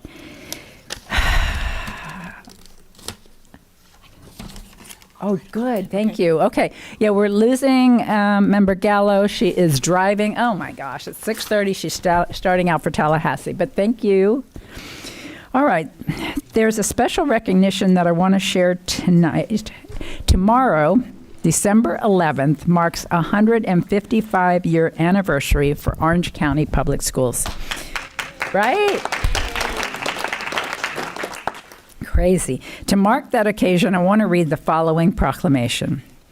Whereas in 1869, the state of Florida passed the first law establishing Orange County as a school district to be governed by 3 appointed board members and administered by a superintendent. Whereas W.C. Roper, A.C. Caldwell, and Zealots Mason founded the Board of Public Instruction in Orange County, and W.A. Lovell was selected as the first superintendent on December 11th, 1869. It's hard to say, 18. Whereas the Union Free Church, located on South Main Street, now Magnolia Avenue, between Church and Pine Streets, served as school number 1 in Orange County. And whereas Orange County Public Schools has grown into the 8th largest school district in the nation and 4th largest in the state, serving more than 207,000 students in 213 schools. Whereas Orange County Public Schools proudly serves a diverse student population who speak more than 174 languages or dialects and come from 199 countries. And whereas OCPS has nearly 25,000 employees who serve the educational needs of students and families throughout Orange County. And whereas with the support and involvement of families and the community, OCPS has maintained its commitment to lead students to success, and those students have been impactful in various professions around the globe. And whereas since 1869, OCPS has stood as the foundation of public education in the Central Florida community, where a legacy of learning will be recognized for generations to come. Now, therefore, the School Board of Orange County does hereby proclaim Wednesday, December 11th, 2024, as OCPS Day, which is a time to reflect on our vision and honor our founders who played pivotal roles in establishing our district. All right. And let me recognize our superintendent, Dr. Vasquez. Thank you, Madam Chair. Pam Johnson, would you please stand for us? Pam is a member of my support staff advisory council, and we met about 6 weeks ago, maybe a little bit before that. And when I meet with them, I ask, what are some things that are going well? What are some things that we can maybe replicate that are happening in some of our schools? Any ideas they may have? And it was Ms. Johnson that came up with the idea of having an OCPS day, and that it really was important to celebrate all of the good things and the good people that work for Orange County Public Schools. So I want to thank you so much, because this has occurred because of your feedback to us, and now we'll be able to have OCPS day every year on our birthday. So thank you so much for sharing with us. So, Ms. Johnson, I would like to extend an invitation. If you will join us next year when we do this proclamation, I would sure love for you to read it on behalf of the board. Will you do that for us? All right, thank you. Thank you. That will be extra special. Thank you. Which that means if you were thinking about retiring, we locked you in for another year. Okay. Next is our strategic plan update. Dr. Vasquez, you're recognized. Thank you, Madam Chair. One of the areas that is under Dr. Boarder's supervision and leadership is our program evaluation department. It is an incredible team that has been very busy over the last, I would say the last 2 months for sure, in taking a look at some of the programs that we are using, some of the practices, and doing an evaluation to see what is the return on investment and what is the impact it is having in our district. And we believe so strongly in the value of program evaluation that we have decided that we will present to the board twice a year with the items that they are evaluating and then the results of those evaluations. So I am going to turn it over to Dr. Boarder. Thanks, Dr. Vasquez, Chair Jacobs, members of the board. I'm excited to share our first update this year on what we've been accomplishing in the amazing Program Evaluation Office, and we appreciate this opportunity to be able to share. I'm joined today by some incredible members of the Strategy Office, Dr. Sasser, our Senior Executive Director, Dr. Allen, our Senior Director, and Dr. Shalgun Sun, who is our Director of Research, which houses Program Evaluation. And so I'm going to turn it over at this point to Dr. Allen to share more information.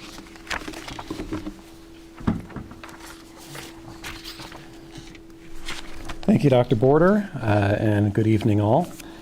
I'll provide an overview of today's presentation, as well as the purpose and the process behind the district's program evaluation efforts. The last time we spoke on this topic was April 30th, so it's been several months since we had a chance to discuss. We'll talk through the 4 main points today before opening the conversation for discussion. First, we will review the purpose and process of program evaluation that we talked about the last time we presented to the board. Next, we will talk about the 2 different types of program evaluation and when we might use them. Then we will spotlight outcomes from recent evaluations and talk about the ongoing queue of work. Finally, we will have space for conversation and discussion. Before going any further, I'd like to introduce you to the OCPS Research Department.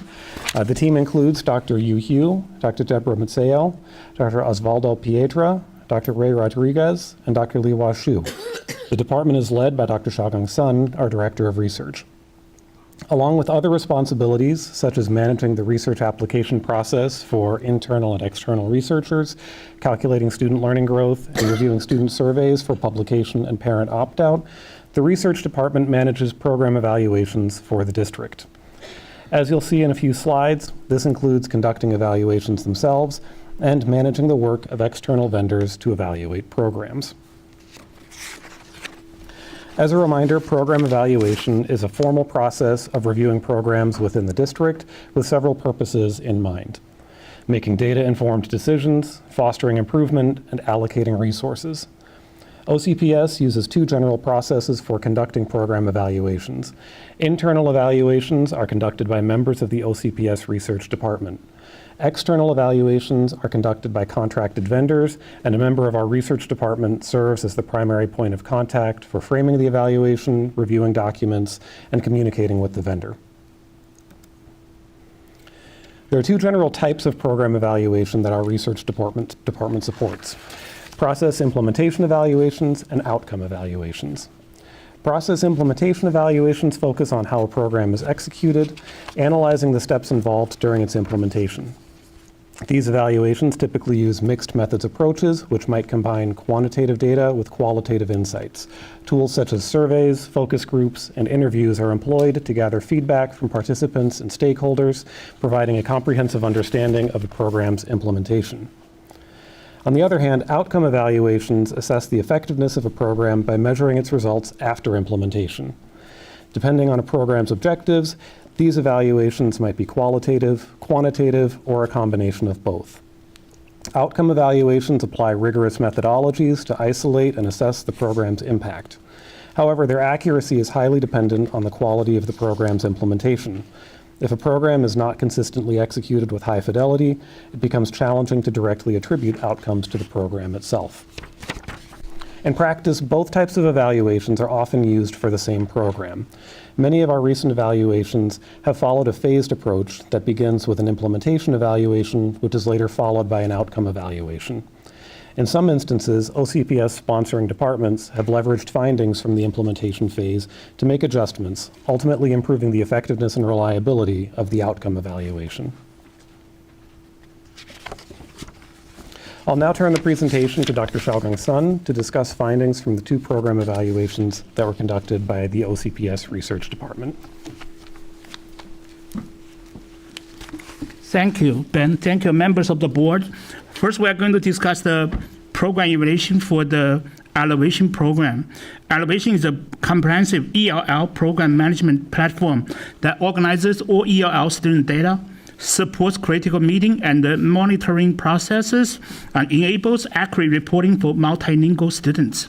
The OCPS Research Department collaborated with the American Institute for Research and conducted a mixed methods evaluation of the Elevation platform.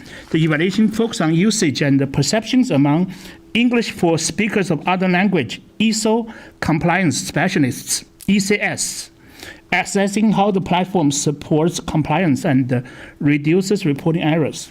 The major findings of the evaluation: 1, positive feedback. 94% of respondents found Elevation effective and time-saving. 2, ease of use. 89% reported the platform as user-friendly. 3, proper usage. Most ECS documented student plans correctly in Elevation. 4, success factors.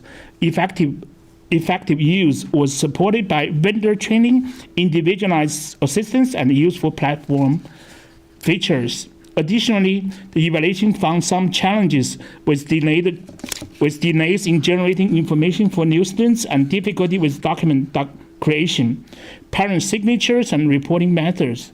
Participants reported needing additional training on advanced features, even though they were not part of the plan for year 1 rollout. Also, some participants reported registration errors and unclear guidance that hindered usage. Recommendations and implications of this evaluation: 1, clarify procedures, provide clear guidance on compliance and document management. 2, ongoing training, offer continuous training for ECS to ensure proficiency and reinforce knowledge. 3, implement checkpoints, establish monitoring checkpoints throughout the year for timely task completion. 4, facilitate peer learning, create opportunities for ECS to share expertise and troubleshoot challenges, potentially integrating these sessions with compliance checkpoints. For future directions, Multilingual Services Department will share the evaluation findings with ECS and use insights to improve future guidance in meeting and the trainings. Next, I'm going to discuss the program evaluation for support facilitation. The program specialist support facilitation position at OCPS was designed to enhance the inclusion of exceptional student education ESE students through support facilitation initiatives. Initially part of the multi-tiered systems of support MTSS department, the program specialist role transitioned to ESE instructional support department in 23-24. OCPS funded 3 program specialist positions using the ESSER funding to focus on middle schools, emphasizing collaborative teaching, learning strategies, and inclusive scheduling. The research department collaborated with Gibson Consulting Group to evaluate the program specialist role and its impact on teachers and students. Using a mixed methods approach, this evaluation assessed the activities and outcomes of the program specialists, focusing on their alignment with district goals and their perceived effectiveness in improving teacher practices and student outcomes. The major findings of this evaluation: 1, program specialist role alignment. Program specialist activities were aligned with district expectations, including coaching, professional development, and consultation on scheduling and curriculum. They worked closely with support facilitation teachers, but had less engagement with general education teachers. 2, effectiveness of training and coaching. Program specialist training on collaborative instructional practices was well received, with 93% of teachers reporting increased knowledge. However, barriers such as scheduling conflicts and resistance from some general education teachers hindered full implementation. 3, positive impact. Despite barriers, program specialists positively impacted teachers' knowledge and ESE student progress. Support facilitation teachers rated program specialists' activities as highly relevant, though general education teachers reported lower engagement and perceived impact. 4, structural and perceptual barriers. Large case loads and limited availability restricted program specialists' ability to provide comprehensive support. Scheduling conflicts further complicated collaborative instruction. Some general education teachers were reluctant to view support facilitators as equal partners, also affecting the success of collaborative models. Future recommendations: 1, continue the program specialists' effective practices by addressing barriers, especially related to scheduling and teacher collaboration. 2, scale program specialist support by hiring more specialists or narrowing their responsibilities to increase impact. 3, develop systems to monitor and measure support facilitation program specialists' long-term impact. In summary, the program specialist role has positively influenced inclusive education for ESE students, but scaling efforts and addressing structural challenges are necessary to achieve a broader system-wide impact. I will now turn the presentation back to Ben.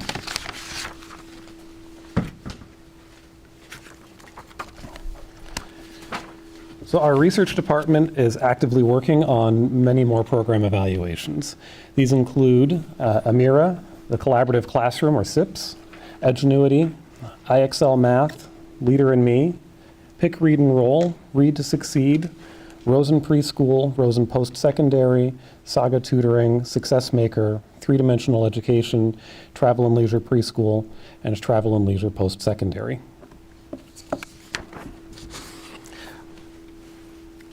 Actually, before I move on, I should say our Q has projects at various phases.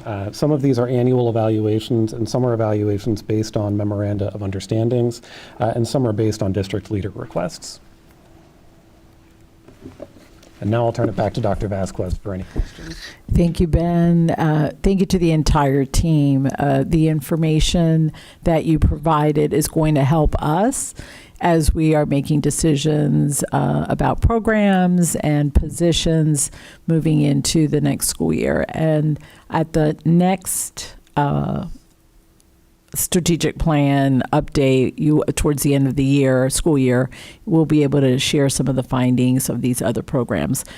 But our goal is to evaluate the results of these findings and make informed decisions about whether we will keep the program, whether we will scale the program specialist, as we are looking at limited dollars for the upcoming school year. So, Madam Chair, I turn it over to Thank you. Yes.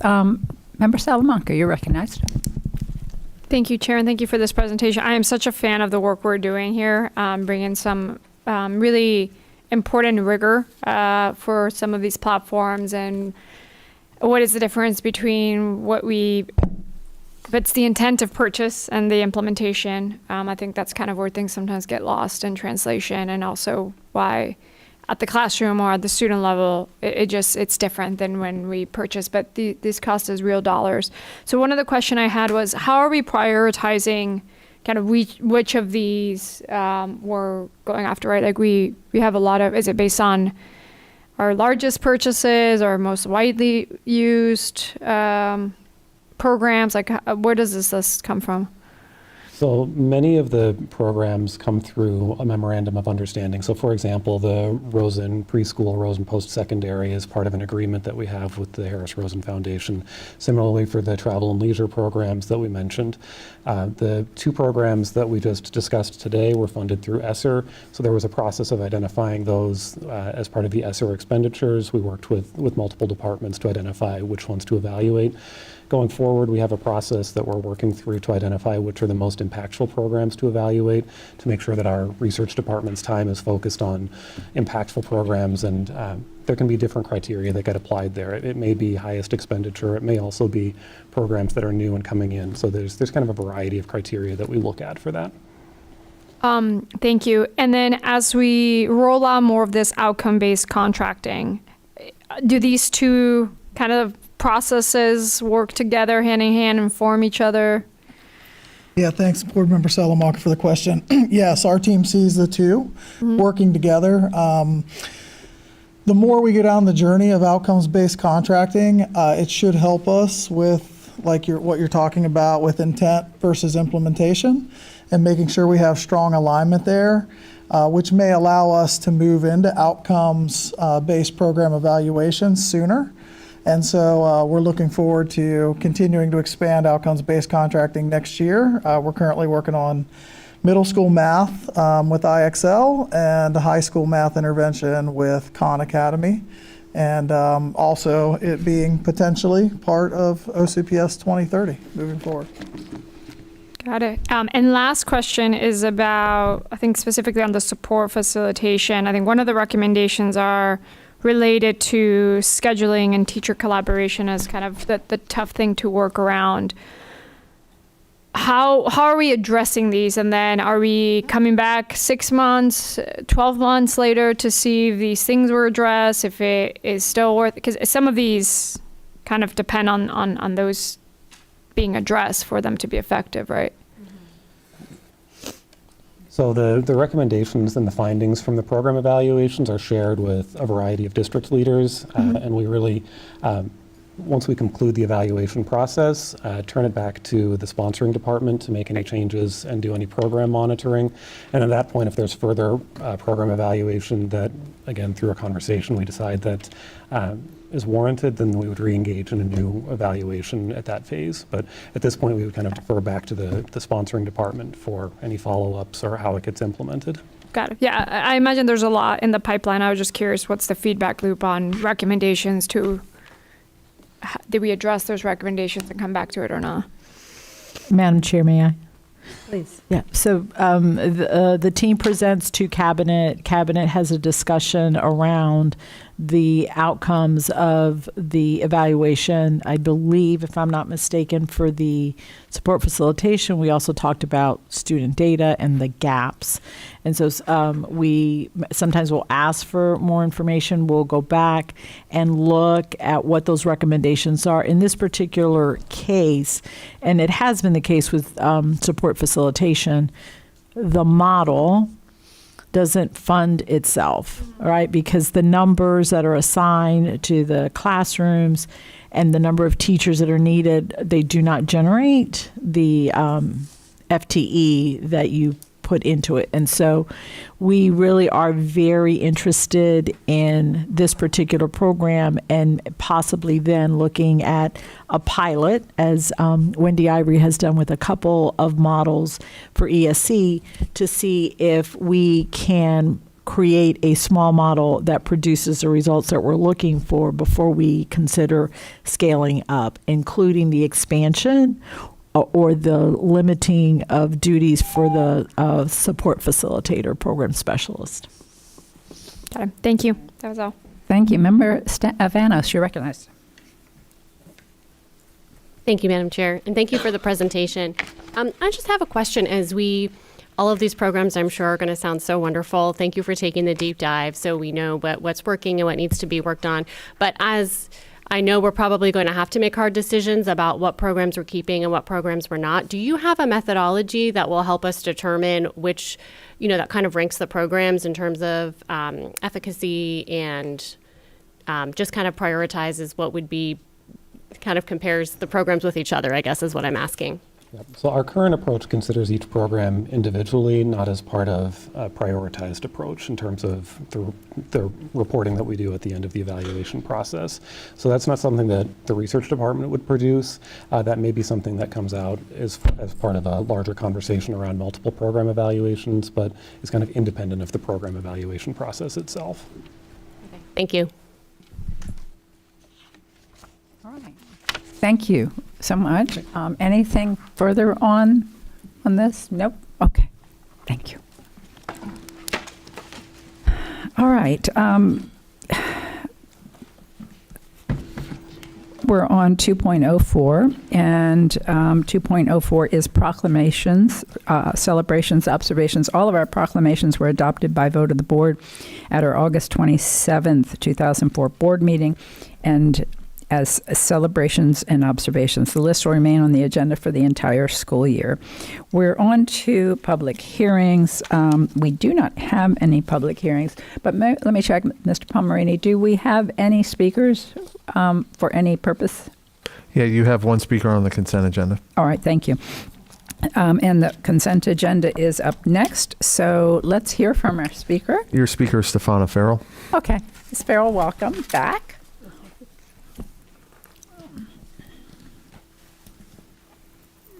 Hi there.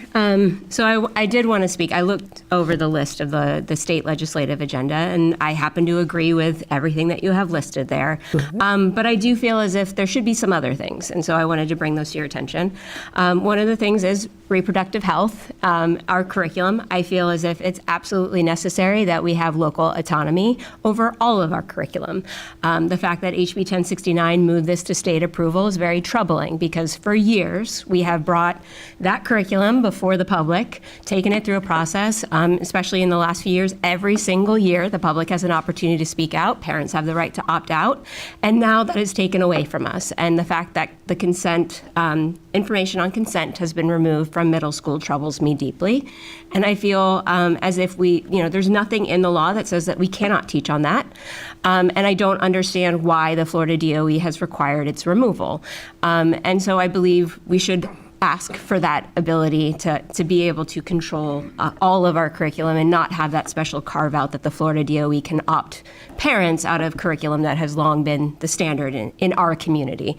I also feel as if it's absolutely necessary that we get back the categorical funding for our libraries and instructional materials that went away a few years ago. And coincidentally, we're investing over $15 million in taxpayer funds and $3 million every year thereafter in a transparency tool that will allow any individual to submit public or private comments on our instructional materials and our library materials. And those comments would go not only directly to the district, but also to the state at the same time. So it troubles me deeply that we're making this huge investment after, the district has already invested so much money in the tools that we have here for the public to be able to see what's available in our libraries.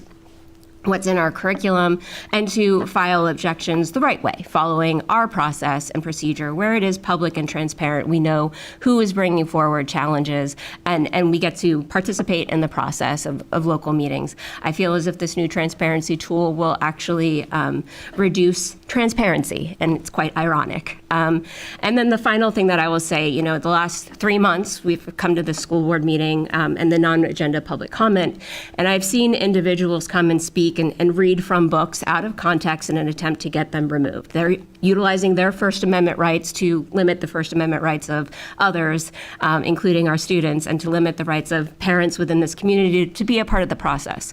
It's been 3 months, and I have yet to see a formal objection filed and posted online. I have yet to see a committee come together to read a book in its entirety and to discuss whether or not it's age appropriate for the audience in which it's made available. And I feel like that process shouldn't be stopped, but it should be utilized, and having people come forward and read these books aloud, knowing that we can no longer shut them down, really defeats the purpose. They're trying to avoid the process, and that's just not fair. Okay, thank you. I'm sure that you know, because you're very involved. You do your homework. I'm sure you know that from a legal standpoint, we can't shut anybody down from reading anything. So I do hear your point, and it has crossed my mind the last 3 books that have excerpts that have been read that I will say candidly bother me. And I know your position on it is, and I think the state statute deals with in context, and I don't have the full context because I haven't read the books. But each time I have thought, is somebody filing a challenge or just using an opportunity?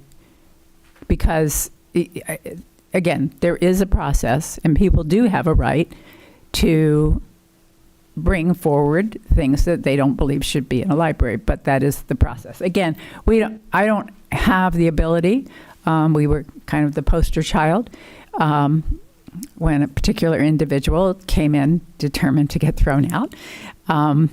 And so I do think we're the reason that statute got put in there. But anyway, you know this. I see you nodding. That helps me know that you know this, which I'm sure you did. But okay, that completes our public comments. And again, thank you so much for being so engaged and informative to us. Let's take up the consent agenda. We have no changes to the consent agenda. The only comment we've already taken, is there a motion to approve the consent agenda? Motion by Member Ferrand. Do we have a second? Okay. Wow, that's tough. Both new members simultaneously. Okay. Okay, it's okay. You got it, Annie. Will you second it, Vice Chair? Okay. Oh, gosh, thank you. Okay. Seconded by Member Vanos with a quick third by Member Douglas. All in favor, please say aye. Aye. Opposed? Motion carries with all members present. Let's move on. I'm thinking, is there anything else? There's not anything else. So let's hear from our superintendent, Dr. Vasquez. Do you have a report for the board? Thank you, Madam Chair. My report is very short. I know it feels like we've been here since 1 o'clock. I think we have. And so first and foremost, I want to share that on October the 3rd, the school board sent a safe gun storage letter that was signed by the chair and myself, reminding all of our families and employees about the safety of safe storage of firearms. There's been so many tragedies because firearms were not properly stored. One of our organizations, La Familia Pawn and Jewelry, learned about the letter and asked if they could assist in this effort. And so now there are, and I think you have some in front of you, they are offering free gun locks at each of their Orlando area locations. it's great that now families don't even have to worry about any cost associated with that. We will be sending a Connect Orange message to all of our families and staff tomorrow morning so that they are aware of this. Locations can be found on their website. They're across the district. And we are, again, grateful for their partnership in helping to keep our community safe. And then my second comment is just I want to wish everyone a happy and joyous holiday season. It's a time of year when you think about all the things that you're grateful for, and I am eternally grateful for the opportunity to be able to serve the Orange County community, the opportunity to work with each and every one of you, trying to provide pathways for our students and supporting and lifting all of the people that make OCPS the great place that it is. And so we're excited for all that will come to be in 2025. We're wrapping up our strategic plan renewal, and we'll be rolling that out as well. So happy holidays and happy new year to everyone. Thank you, Dr. Vasquez. And I was really excited to see La Familia take this on. I just really grateful and just, I don't know, kind of touched that they would recognize how important this is and step up to that. Apologies, Member Ferrant, I'm not sure when you push your button, and I didn't mean to overlook you, but you're recognized. Just whenever it's now. And then we'll go to Mr. Palmerini's. Go to Palmerini. Okay, you sure? Okay, thank you. Mr. Palmerini, you have a report for the board. Yeah, thank you, Madam Chair. A couple things. Number one, just as a reminder to everybody, the state mandated ethics training is due to be completed by December 31st. I have sent out the link to the 4 hours of training that myself and other lawyers around the state did on video, so you may do it that way. It was very difficult to get all of you together for 4 hours, so I think it's probably going to be easier for you to do the training. But if you have any questions coming out of it, please feel free to get a hold of me, and we can talk through any issue that's on that video. But I wanted just to give you all a reminder. Second, if you'll indulge me for a second, as you guys know, I lost my grandmother the day before Thanksgiving. For those of you who don't know, my grandmother, Jill Hart, taught here and worked for this district from 1981 to 2005. She started as a paraprofessional at Zellwood Elementary, a PE paraprofessional. So when I went out to take PE, I had my grandmother on the field with me. And her principal at the time encouraged her in her mid to late 40s to go back to college. And she went back to college, got her teaching degree from Nova Southeastern, and she taught for 18 years. I hear in District 5, that's where the talent resides. Yes. My grandmother taught at Orla Vista Elementary for 18 years. And she was a great teacher. She was their Teacher of the Year in her last year of teaching in 2005. When I went to Valencia, I got to have lunch with her probably every week or so. It was right down the road at Kirkman. So there's a million Jill Harts that have worked for this district for a long time, but my grandmother was very special to me. And so I wanted to just tell you about her and just let you all know that she's part of my family that's been in this district for a long, long time. So thank you for indulging me. Thank you. No, I appreciate you sharing that with us. There's just so many connections here in Orange County Public Schools. It just blows me away. And your wife works. My wife works here. My mother retired from here. I did want to thank Mike Armbruster, who made it out to Apopka to go to the service the other day. I really appreciated it. My family appreciated it.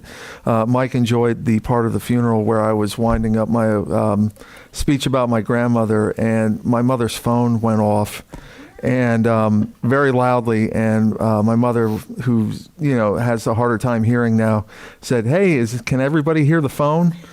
To which we all laughed and said, "Yeah, Mom, we can." Gosh. Okay. Thank you again for sharing that. Member Ferrant and then Member Vanos. Okay. Thank you. I just wanted to touch on the topics that were kind of presented today regarding reproductive health. I have not publicly really commented on this, but after just hearing from our team and going through what has been removed, it looks like the state really wants to make sure that the focus is on abstinence and teaching abstinence, which I think is fantastic. And if families feel that they want to add to that, that is something that they can speak about at home and talk with their children about. But what I'm really happy about was that the previous curriculum that really has been brought up and has been removed specifically for the middle schoolers. It was the biggest concern I had was that it was teaching our children the different ways, but the different holes that we can use to engage in sex. And when we're talking about reproductive health, I'm very, very happy that the state has really kind of helped us clean this up and get it focused back on reproduction and abstinence. So for that, I'm thankful. As far as the books, I am definitely concerned with the amount of inappropriate books continuing to come. I feel like this is something that when I first came on the board, I was concerned about. A question I do have: when a request for reconsideration is filed, how long does a district have to put that on the website? Do we know? I don't know. Yes, and so I believe we did share with the board that we received a request for consideration for one of the books that was read at the board meeting. And so now the school team will convene, they will read the book, and they will make a determination. We don't have a set timeline, but KB is gone, but typically that could take, depending on the length of the book, it could take 2 to 3 weeks. And then that information is shared with our team, the results of that challenge. And we will continue to inform the board when we receive those challenges. The media specialists are still working through their collection. We have millions of books, and so they continue to review the books against the training that they have received. Additionally, when they are making purchases of new books, they are ensuring that they are in compliance with the training.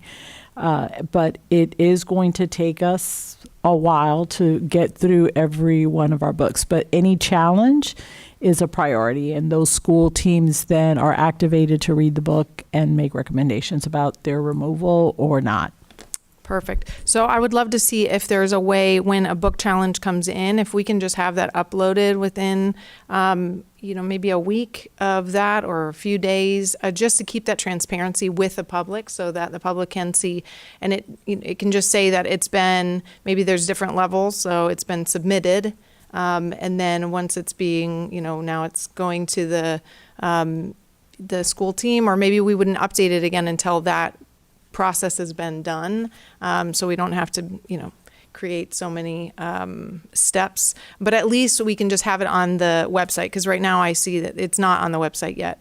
And to our constituents, when she brought that up, it does concern me that then it isn't transparent for the public. They feel that people are just coming to complain or to read the material, and then it's not getting processed. So, but I am concerned then with the books that are being read. I mean, they're inappropriate. They're what's being read.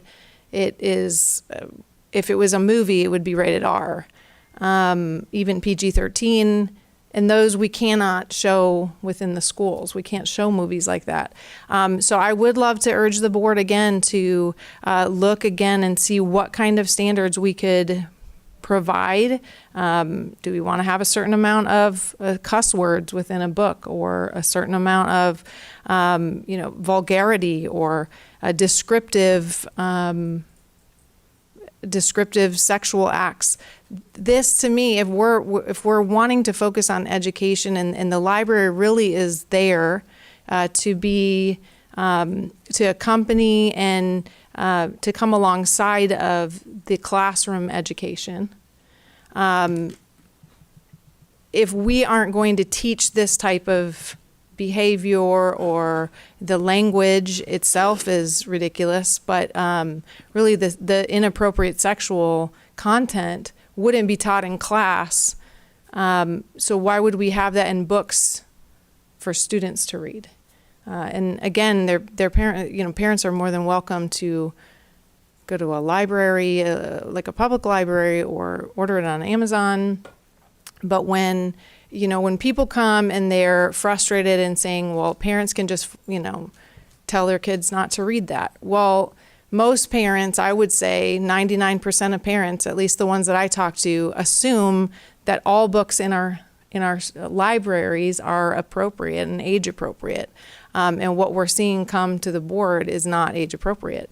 So I do think, and I would urge the board to consider doing either a work session or somehow re-looking at all of this, and how do we make sure that the books that are in our libraries are amazing and they provide all the different aspects, but without the explicit sexual content and vulgarity, if you will, with the words and whatnot. All right. Thank you, Member Banos. Thank you, Madam Chair. I have three things, but I'll be quick. I wanted to uplift Stefana's comment about reproductive health. I think that we need to have a much more expansive reproductive health for our students. And I understand Member Farrant's literal interpretation of reproductive health, but the reality is our students are having sex for reasons other than reproduction, and I want them to be safe when they are doing that.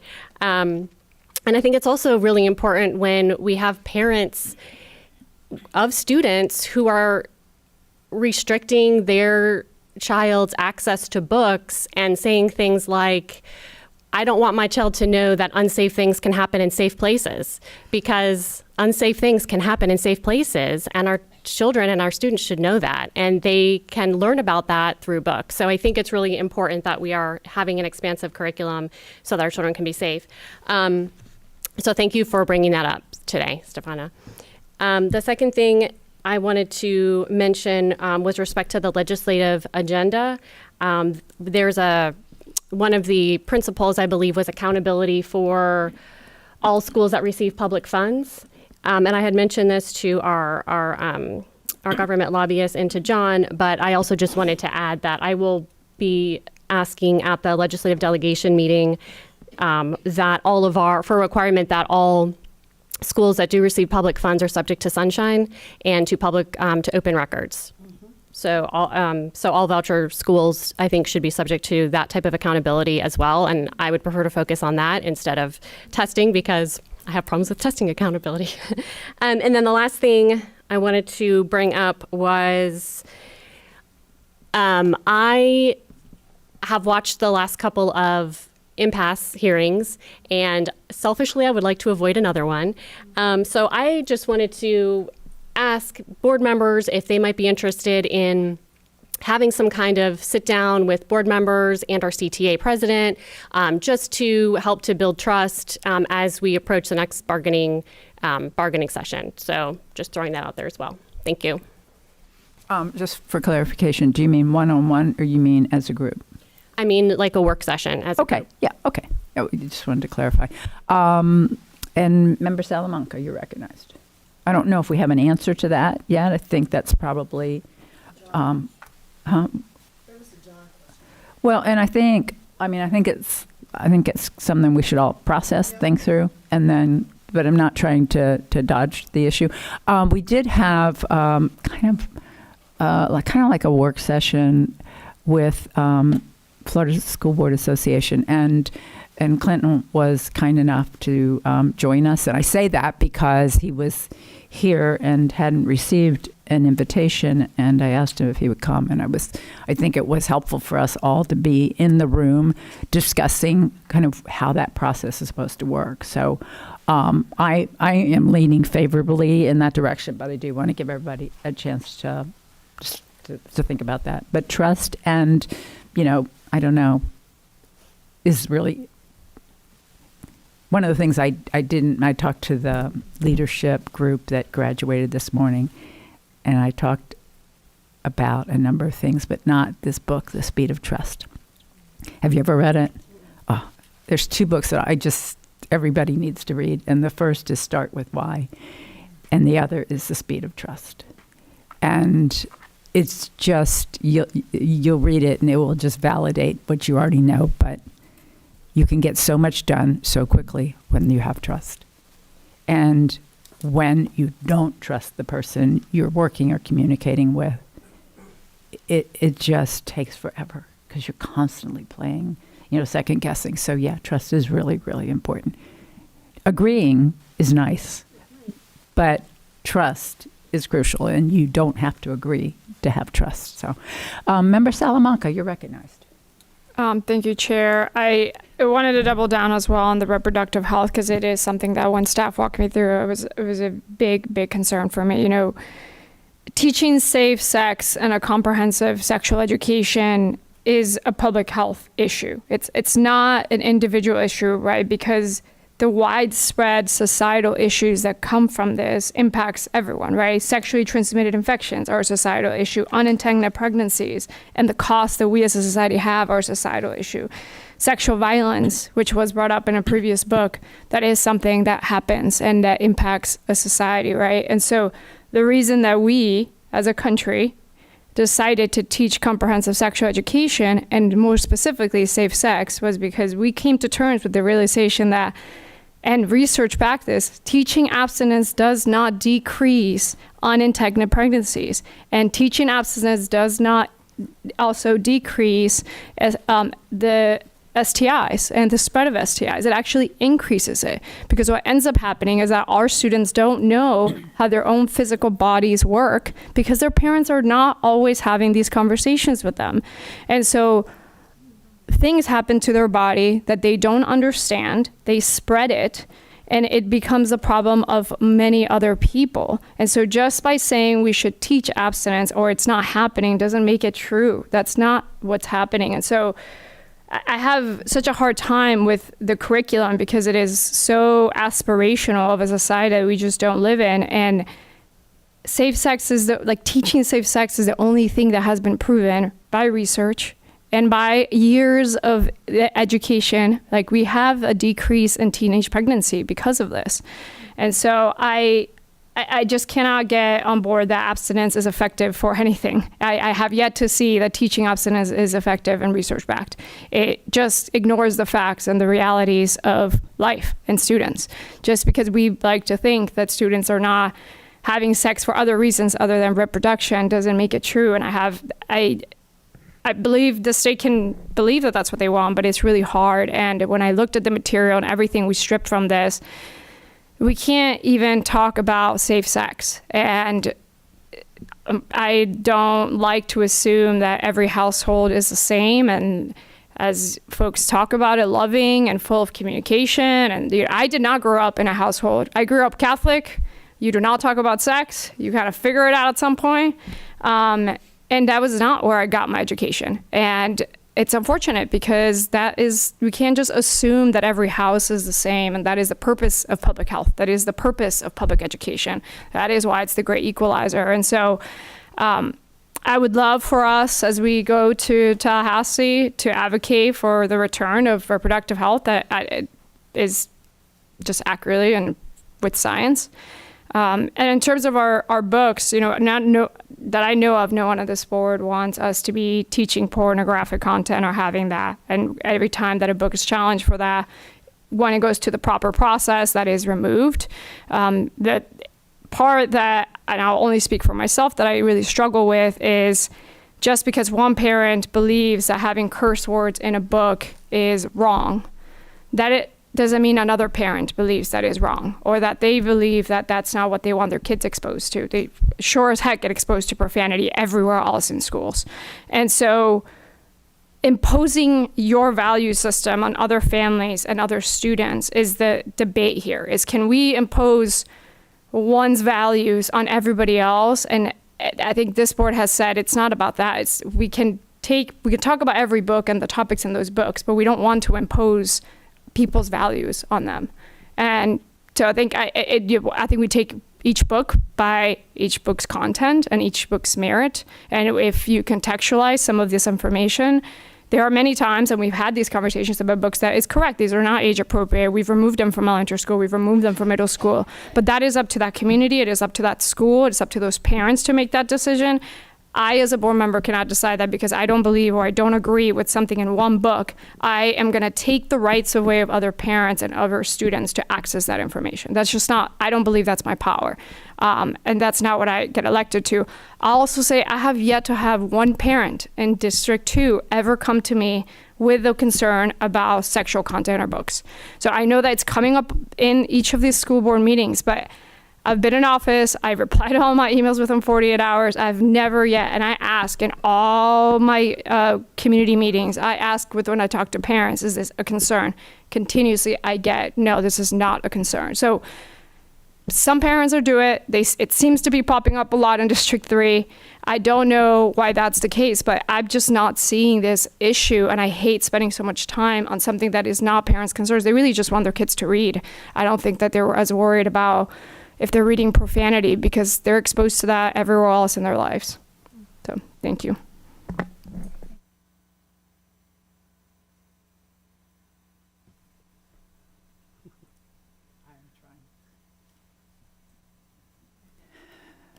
I'm sorry, it just takes a while to sometimes push the button. Member Douglas. Yes, I just wanted to agree with what Member Salamanca is saying. I've been teaching for 25 years, and let me tell you, the kids talk, okay? I have never had one student coming to me and show me a book with pornography in it. And you know, if it did happen, I would know, because they like to talk, okay? Also, I just wanted to say, I think sex education within the confinement of schools is safe. We're teaching them the anatomy and what it is for. They agree of what, everything that is in their body, what it is for. Okay, it's safe. I would rather have those kids learning something in a safe confinement of schools than in their phones, okay, and on TV, when they're by themselves and parents are at work and see all kind of things that they're not supposed to look at. So yes, we have some exceptions where parents come and there's a book or two. All right, the world is not perfect.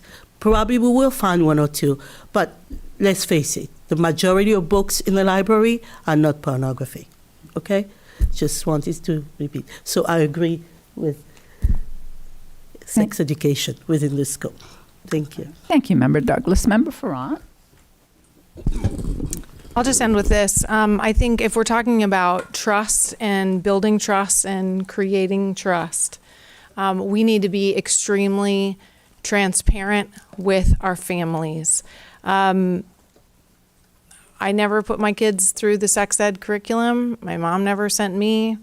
Didn't want that. We did that at home. That's how my family worked. Okay?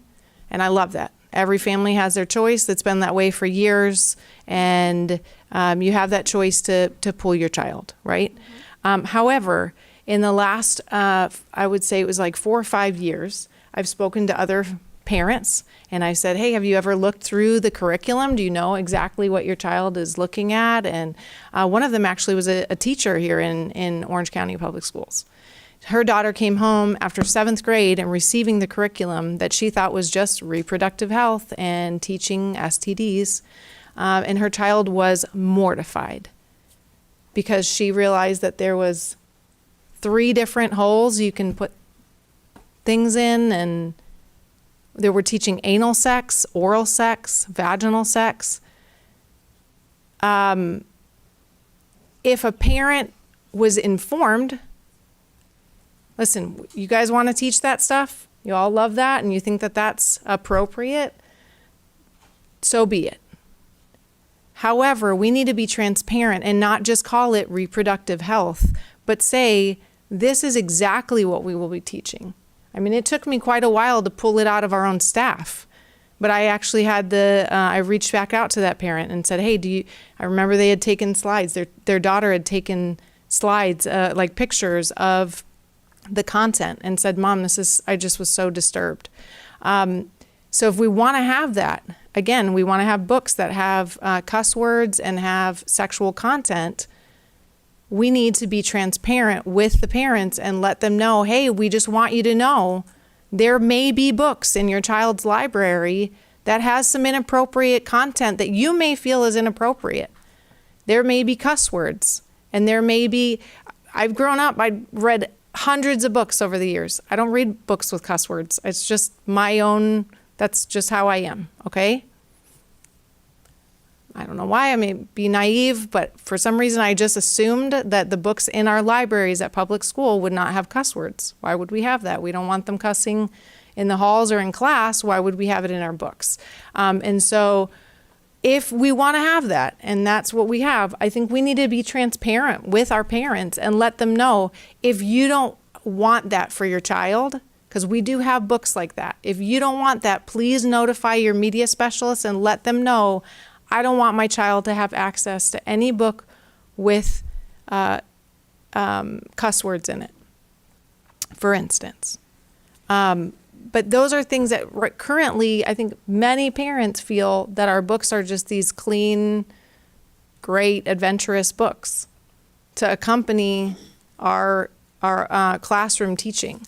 But a lot of the books have inappropriate content. And I mean, I don't know. It's amazing to me how other adults feel it's okay to put this in front of other people's children, as if that's their right to provide it to other people's children. But again, I think we need, as a district then, to be very transparent with our parents and let every parent know, just so you know, your child's library may contain books with some inappropriate content or stuff that you feel is inappropriate, may have some sexual content that other people feel is totally fine to put in front of your child. And then parents would then have that right. But currently, parents don't realize that that's even available. All right. Superintendent. Thank you, Madam Chair. I wanted to respond to Board Member Front. We do inform parents when the sex education is going to be taught.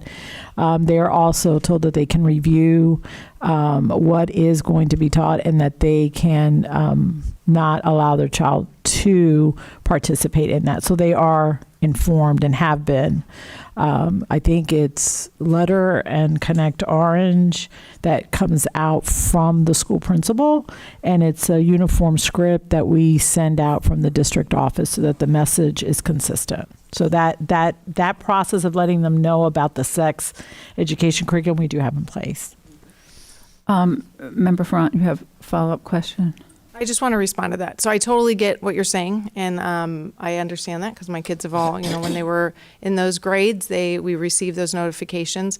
But the information that we're given is basically like, this is what, we're going to be talking about STDs. Okay, but within that, when you look at the actual slides, that's when it starts saying, well, this is how you can get STDs. If you have these 3 types of intercourse, this is what can happen. So parents aren't aware that that's what's being taught. And if it is, then it's changed since I've reviewed it. No, I understand what you're saying, but they are told to read that they can review the standard, and it's pretty. Slides? I don't know about the slides, but the content is explained as it relates to STD. I don't know that the terminology that you use is what they reference, but I do know that they talk about how the transmittal of STDs occurs. And so they are also told that if they have any questions, they can reach out to staff either at the school, or the school can refer them there. And we can do more communication to our families so that they are aware. But I believe what we tell them invites them to go onto the website to take a look at it. And if you read, they will learn about STD and how they're transmitted. I think you would understand that there's going to be some type of conversation related to that.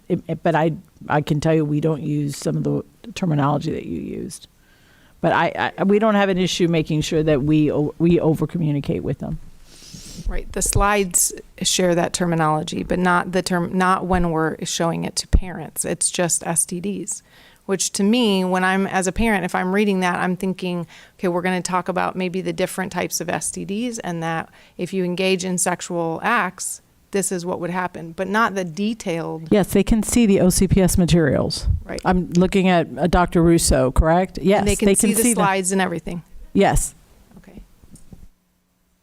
That's interesting, because every parent I've talked to has only seen the just the state standards. So that's good to know. Member Douglas? No? Okay. Okay. No problem. Oh, you're back up again. Member Salamanca? It's okay. It's okay. You're doing great for first full meeting. Yeah, I think obviously transparency and being like I'm totally in support of every parent being able to opt out their kid. Like absolutely, I would never advocate for anything else.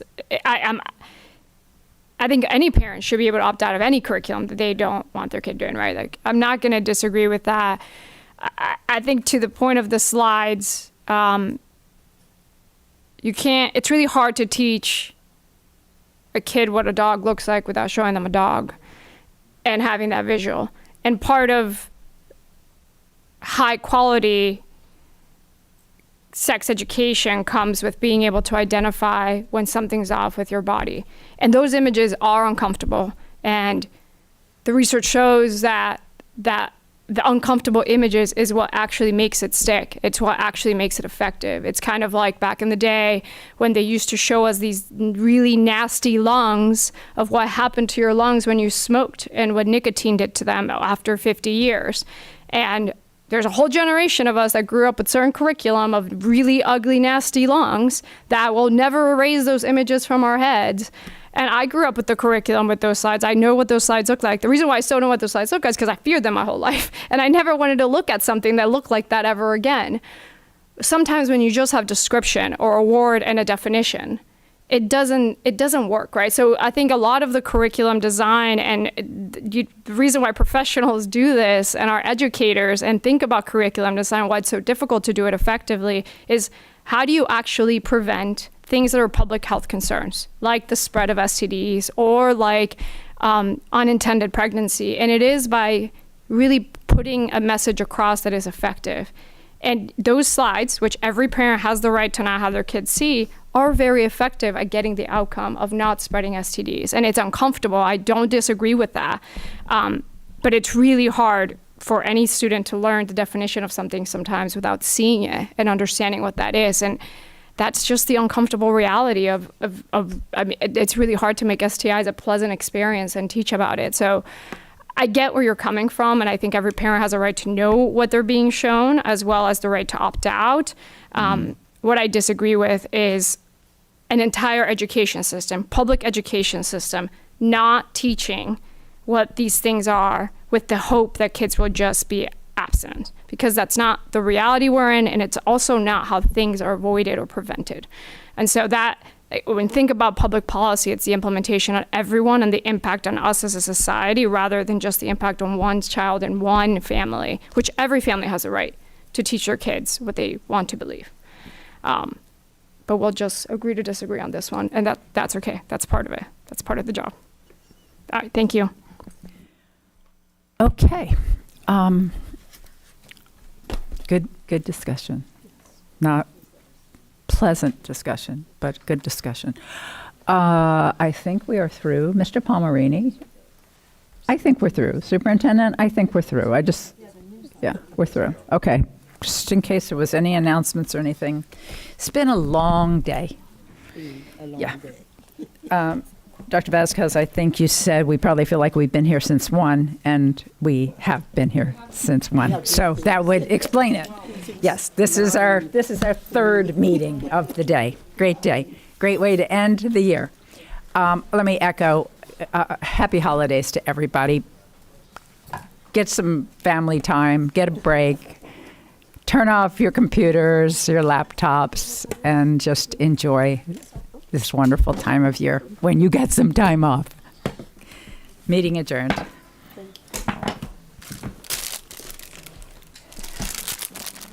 Thank you for the presents. I don't know who Oh, not for me. I don't.